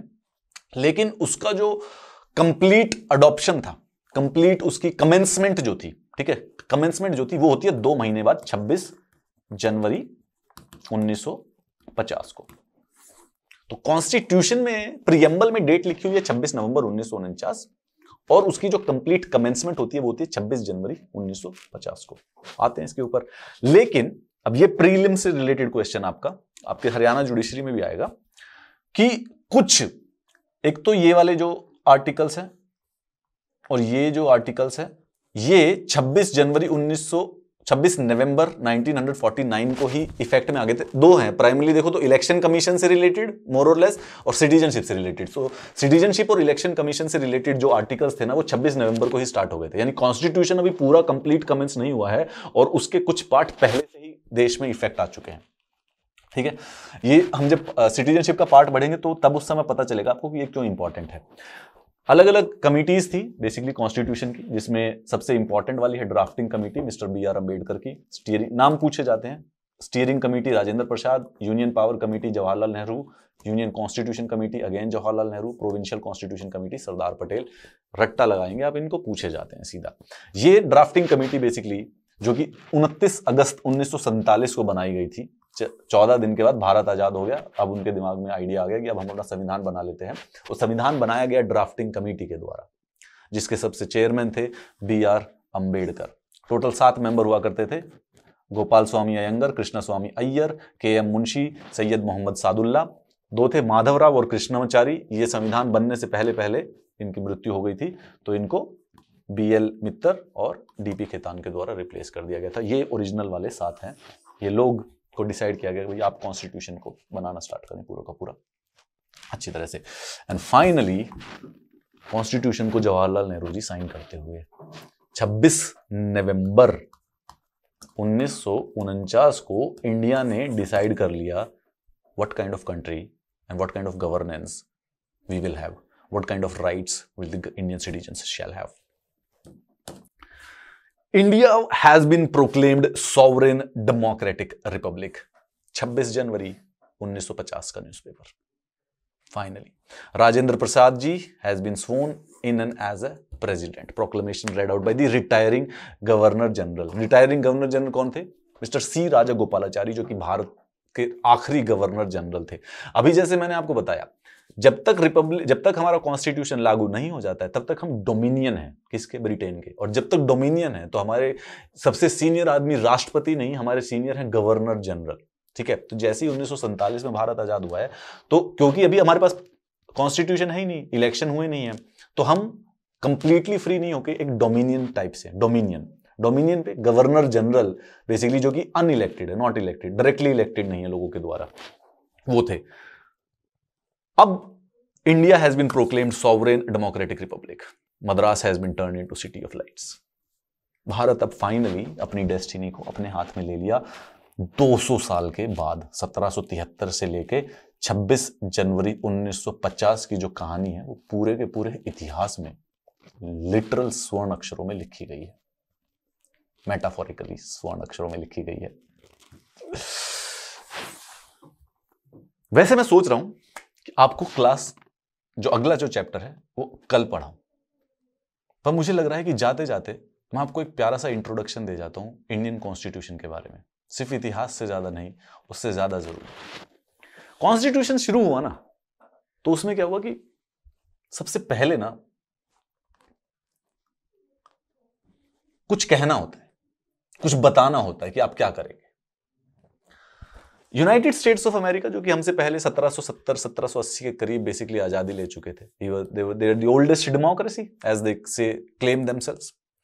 They were the first to adopt a preamble in the constitution, in their own constitution. उनके जो यूनाइटेड स्टेट्स ऑफ अमेरिका का जो संविधान है ना, उसमें प्रियम्बल है, एक उद्देशिका है, बेसिकली एक स्टेटमेंट है, एक फिलोसफिकल स्टेटमेंट है, एक डायरेक्टिव स्टेटमेंट है कि this is what we aspire to, which begins with we the people. उनकी भारतीय United States of constitution, United States of America के कॉन्स्टिट्यूशन के पहले 3 वर्ड हैं we the people of the United States in order to form a more perfect union. And then फिर वो कुछ आगे संविधान की बातें करते हैं। हमने ये प्रियम्बल का आइडिया ना यूनाइटेड स्टेट्स से लिया। हमारा कॉन्स्टिट्यूशन बन के स्टार्ट हो गया था 26 नवंबर 1949 को, लेकिन उसके बाद भी ना उस कॉन्स्टिट्यूशन में हमने एक प्रियम्बल आगे डाल दिया। We introduced a preamble. Preamble के बारे में जरूर जानते हैं आज, ओके? एक बार अमेरिकन कॉन्स्टिट्यूशन पहला था इसके बारे में, क्योंकि इस पे कुछ क्वेश्चन पूछे जाते हैं और बहुत ही सरल छोटा सा टॉपिक है। American constitution was the first to begin with the preamble. Preamble to the Indian constitution is based on the objective resolution. वो जो 13 दिसंबर 1946 को अगर आप देखेंगे पढ़ के, जो जवाहरलाल नेहरू जी ने ऑब्जेक्टिव रेजोल्यूशन दिए थे, उसी चीज को मॉडिफाई करके फाइनली कॉन्स्टिट्यूशन के अंदर सामने लगा दिया गया प्रियम्बल कह के कि ये उद्देश्य है देश के, ये उद्देशिका है हमारी, इसके बेसिस पर गाइडेंस लेकर आप कभी भी डाउट पे हो तो इसके बेसिस पर गाइड हो सकते हैं। Preamble reflects the mind of the constitution makers. आज तक प्रियम्बल को एक बार अमेंड किया गया है, विच is the 42nd constitutional amendment act, जिस मैं बताता हूं, घबराओ मत इस पे, ठीक है? तो ये हमारा इंडियन कॉन्स्टिट्यूशन का प्रियम्बल है। अगर आप संविधान कभी खोलेंगे तो संविधान में क्या है कि पहले तो ये प्रियम्बल है एक छोटा सा, फिर बीच में पार्ट्स आते हैं, ठीक है? 4 मतलब क्या कहते हैं, टोटल 24 पार्ट्स हैं। हर एक मुद्दे से संबंधित एक बार डिस्कशन होती है कि जैसे सिटीजनशिप से संबंधित है तो लगातार एक बार डिस्कशन होगी, फिर फंडामेंटल राइट से, फिर डीपीएसपी से, फिर गवर्नमेंट, पार्लियामेंट, सुप्रीम कोर्ट, ऐसे अलग अलग पार्ट्स में सब कुछ डिवाइडेड है, अलग अलग टॉपिक। और फिर लास्ट में कुछ जरूरत पड़ने पर एक शेड्यूल दिए हुए हैं, कुछ एक्स्ट्रा इंफॉर्मेशन के लिए अगर जरूरत पड़ जाए। ये हमारे संविधान का मेन स्ट्रक्चर। सबसे खोलोगे तो सबसे पहले ये कॉन्स्टिट्यूशन ऑफ इंडिया का प्रियम्बल मिलेगा, ठीक है? कॉन्स्टिट्यूशन अमेंड हो सकता है, ये आप लोग जानते हैं। प्रियम्बल भी अमेंड हो सकता है, और अभी तक आज तक 70 सालों में, 75 सालों में एक बार अमेंड किया गया था 42वें कॉन्स्टिट्यूशन अमेंडमेंट से। उसमें इसमें 3 शब्द ऐड कर दिए गए थे, वो आ रहे हैं उसके बारे में, ठीक है? ये क्वेश्चन है, एक बार यूपीएससी ने पूछ लिया था कि प्रियम्बल है क्या। Preamble basically reflects the mind of Indian constitution. यहीं पे वो सारे के सारे शब्द हैं जो बाकी बेसिकली संविधान में एक्सपैंड होते हैं, एलेबोरेट होते हैं। Let's see the Indian constitution का जो संविधान है, जो प्रियम्बल है, इंडियन कॉन्स्टिट्यूशन का जो संविधान नहीं, जो इंडियन कॉन्स्टिट्यूशन का जो प्रियम्बल है, उसके बारे में बस एक बार उसके फीचर्स देख लेते हैं and will be done with it. सबसे पहले ना इसको पूरा शब्द को अगर पढ़ेंगे आप तो इसमें कुछ कुछ शब्द हैं। सॉवरेन, सॉवरेन का मतलब है कि भारत कंप्लीटली सॉवरेन है, किसी पे डिपेंडेंट नहीं है, ना किसी को कोई जवाब देना है, जो हम करेंगे अपनी मर्जी से करेंगे, और कोई हमारे किसी भी इंटरनल अफेयर में किसी भी प्रकार का इंटरफेयर नहीं कर सकता। रिहाना जी को प्रियम्बल जरूर भेज देना चाहिए हमें। सोशलिस्ट, कांग्रेस पार्टी ने अवार्डी सेशन में यह डिक्लेयर किया था कि हम एक सोशलिस्टिक पैटर्न ऑफ सोसाइटी को अडॉप्ट करेंगे। अब याद रखिए कि सोशलिस्ट वो वर्ड है जो कि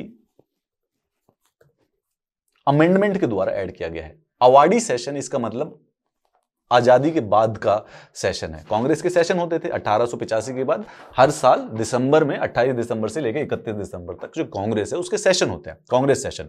वो इतिहास में पढ़े जाते हैं, क्यों? क्योंकि कुछ इंपॉर्टेंट इवेंट्स हुए, कुछ इंपॉर्टेंट डिसीजंस लिए गए थे उसमें। वो सेशंस अभी भी चलते हैं, मॉडर्न टाइम्स में भी चलते हैं कांग्रेस के सेशन, आजकल इतने इंपॉर्टेंट नहीं रह गए हैं। परंतु अवार्डी सेशन जो कि 1956 में हुआ था, उसमें कांग्रेस पार्टी, उस समय जवाहरलाल नेहरू जी बेसिकली प्रधानमंत्री थे, उन्होंने डिसीजन लिया कि भारत को एक socialistic pattern of society adopt करना चाहिए। फिर 42वां अमेंडमेंट यानी 1976 में सोशलिस्ट वर्ड को ऐड भी कर दिया प्रियम्बल में।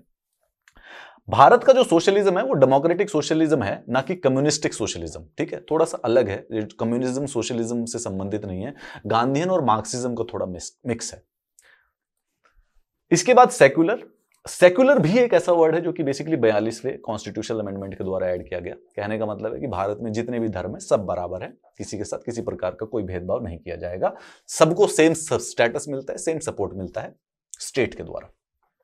3 वर्ड याद रखें, सोशलिस्ट, सेक्युलर एवं कहां गया इंटीग्रिटी। ये 3 वर्ड हैं जो कि 42वें अमेंडमेंट के द्वारा ऐड किए गए थे। डेमोक्रेटिक बहुत आसान है, doctrine of popular sovereignty. Democratic यानी कि पावर जो है वो लोगों के पास में, लोकतंत्र है हमारा। रिपब्लिक, रिपब्लिक का मतलब है head of the state is always elected. Head of the state कौन है हमारा? राष्ट्रपति। वो हमेशा इलेक्ट होंगे, चाहे डायरेक्टली हो चाहे इनडायरेक्टली हो, हमेशा इलेक्ट होंगे। जैसे यूएसए में होते थे। इंडिया के जो इलेक्टेड हेड है उसको राष्ट्रपति कहा जाता है और 5 साल के लिए इलेक्ट होते हैं, कोई नई बात नहीं है। रिपब्लिक का एक और मतलब है कि सबसे पहले जो पॉलिटिकल सॉवरेनिटी है ना वो लोगों में है, राजा में नहीं है। राष्ट्रपति पॉलिटिकली सॉवरेन नहीं है, देश के सबसे क्या कहते हैं हेड है, he is the head of the state, but जो पॉलिटिकल सॉवरेनिटी है वो वी द पीपल में है। The absence of any privilege class, hence all public office being open to every citizen without any discrimination. तो republic के दो मतलब होते हैं, एक तो head of the state elected होगा, दूसरा पॉपुलर सॉवरेनिटी पीपल में होगी। MCQ question, what is the meaning of the Republic? ये है हमारी nature of the Indian state. You will get this PDF on my Telegram channel, देख लीजिएगा। 5 word, sovereign, socialist, secular, democracy, Republic. ऐसा राज्य बनाना है, ऐसा देश बनाना है, ये स्टेट है हमारी, इसको बनाना है हमें, ठीक है। सबके सब नॉर्मल डेफिनेशन मीनिंग है, you can easily understand them, you already understand them. Then उसके बाद जस्टिस, लिबर्टी, इक्वालिटी और फ्रेटर्निटी। 3 प्रकार के जस्टिस देंगे हम लोगों को, social, economic and political. Liberty होगी हर प्रकार की, कौन कौन सी? थॉट की, एक्सप्रेशन की, बिलीफ की, फेथ की और वर्शिप की। बाद में इनको मौलिक अधिकारों में भी बदल दिया गया, लिबर्टी को, इक्वालिटी को, फ्रेटर्निटी को। इक्वालिटी होगी, कोई स्पेशल प्रिविलेज नहीं होंगे किसी भी सोसाइटी के बीच में, एडिक्वेट अपॉर्चुनिटीज होंगी इंडिविजुअल्स की। एंड फ्रेटर्निटी, भाईचारा बढ़ाएंगे, ठीक है। इंटीग्रिटी एक वर्ड था, जहां पर अगर ये देखें आप, unity and integrity of the nation, यहां पर सिर्फ यूनिटी ऑफ नेशन था पहले, इसके अंदर एक इंटीग्रिटी और ऐड कर दिया गया था 42वें संशोधन के द्वारा। That is it. यहां पर आप देख लीजिए कि they are related to the aspirations of the citizens, यानी कि प्रियम्बल 2 चीजें बताता है, एक तो nature of Indian state, state, और दूसरा सिटीजन, 2 ही चीज होती हैं। और सिटीजंस की कौन कौन सी एस्पिरेशंस अचीव करना चाहता है ये स्टेट। तो वो जो 5 शब्द हैं जिससे नेचर ऑफ स्टेट है, और उसके बाद ये 4 जिससे सिटीजंस की एस्पिरेशंस आती हैं, जो कि प्रियम्बल में है। सब कॉन्सेप्चुअली पढ़ लीजिएगा, पीडीएफ शेयर कर दूंगा मैं। प्रियम्बल में 2 चीजें इंपॉर्टेंट है, क्या प्रियम्बल संविधान का पार्ट है या नहीं है, दूसरा प्रियम्बल को अमेंड किया जा सकता है या नहीं किया जा सकता। तो प्रियम्बल को अमेंड किया जा सकता है, इसमें सिंपल बात है, और प्रियम्बल को अमेंड कर सकते हैं, बस बेसिक स्ट्रक्चर ना बदला जाए। प्रियम्बल इज अमेंडेबल, ये बात सुप्रीम कोर्ट कह चुकी है। संविधान का पार्ट है या नहीं है, अब संविधान जो हमारा मेन फोकस ये है, सुप्रीम कोर्ट का कहना है कि preamble is neither a source of power to legislature nor a prohibition upon the power of legislature. मतलब कि नॉन जस्टिशिएबल चीज है ये, लीगली स्पीकिंग, एग्जाम के पर्सपेक्टिव से इसके अंदर कुछ ऐसा लिखा हो जिससे लेजिस्लेचर की पावर एक्स्ट्रा हो या लेजिस्लेचर की पावर कम हो, तो वो वैलिड नहीं है। ये सिर्फ एज अ गाइडिंग लाइट के तौर पर है, ठीक है। जैसे कि like any other part of constitution, the preamble was also enacted by the constituent, but after the rest of constitution was already enacted, hence it is independent, it is non-justiciable, its provisions are not enforceable। Actually में पहले 1960 में supreme court ने बोला कि preamble is not a part, 1973 में supreme court ने बोला preamble is a part of constitution, 1995 में भी सुप्रीम कोर्ट ने बोला preamble is an integral part of the constitution, ठीक है। तो सुप्रीम कोर्ट का मानना है कि प्रियम्बल जो है वो कॉन्स्टिट्यूशन का पार्ट है, इंटीग्रल है, परंतु ना इससे लेजिस्लेचर को पावर मिलती है, ना इससे लेजिस्लेचर की पावर घटती है। दूसरा, इट इज नॉन जस्टिशिएबल, इसका कोई प्रोविजंस है जो उसकी लॉ में एप्लीकेबल नहीं हो सकता। यह भारत का प्रियम्बल है, भारत की उद्देशिका है। अमेंडेबिलिटी में आपको बता चुका हूं, इट पहले बोल दिया था नहीं हो सकते हैं।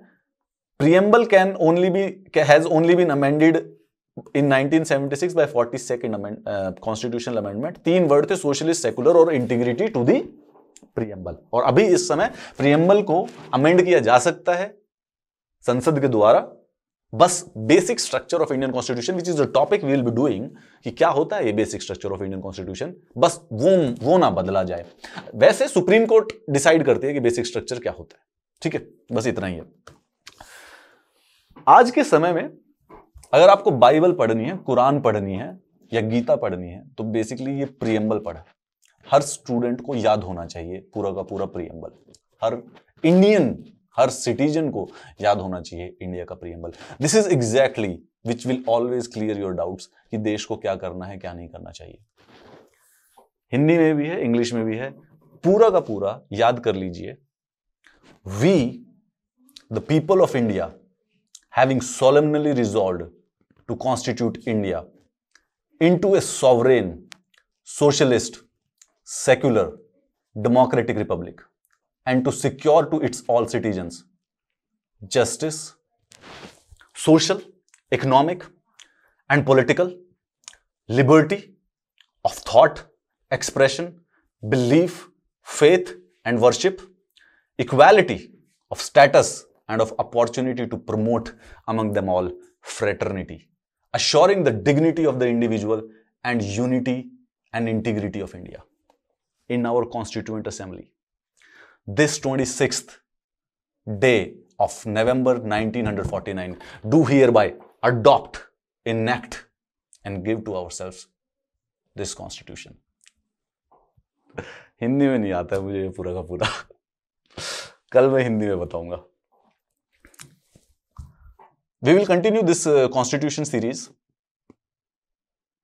और क्रैश कोर्स के द्वारा मैं आपको पूरा का पूरा संविधान कराऊंगा। आने वाली क्लासेस के लिए आप बने रहिएगा। अगर आपको नोटिफिकेशन चाहिए कि नेक्स्ट क्लास कब आ रही है या फिर इन चीज़ों का पीडीएफ चाहिए क्लासेस का, तो आप मुझे मेरे इस टेलीग्राम चैनल पर जरूर ज्वाइन कर लीजिएगा। एंड इनकेस आपके दिमाग में कोई डाउट आता है, कोई और क्वेश्चन आता है, तो you can connect with me on my social media, Insta and Twitter. Facebook पे भी हूँ, मुझे पता नहीं है वहाँ पे करना क्या होता है, but you can actually engage on a conversation with me. More importantly इस पे जो पीडीएफ्स की प्रॉब्लली आपको ज़्यादा जरूरत होगी एग्जाम्स के लिए, राइट? तो वो टेलीग्राम चैनल पर आपको मिल जाएंगे। I'll see you in the next class of the Constitution. We'll be discussing related to the part 1, यानी कि हमारा जो स्टेट एंड टेरिटरीज है और जो इंडियन सिटीजनशिप है, and then will go on the fundamental rights, DPSP. हम पूरे के पूरे संविधान के इस क्रैश कोर्स के द्वारा इसको कंप्लीट कराए जाएंगे। आपको कोई और संबंधित कोई और फीडबैक है, if you have any words for the appreciation, please make sure that you do mention them in the YouTube comments. Have a nice day.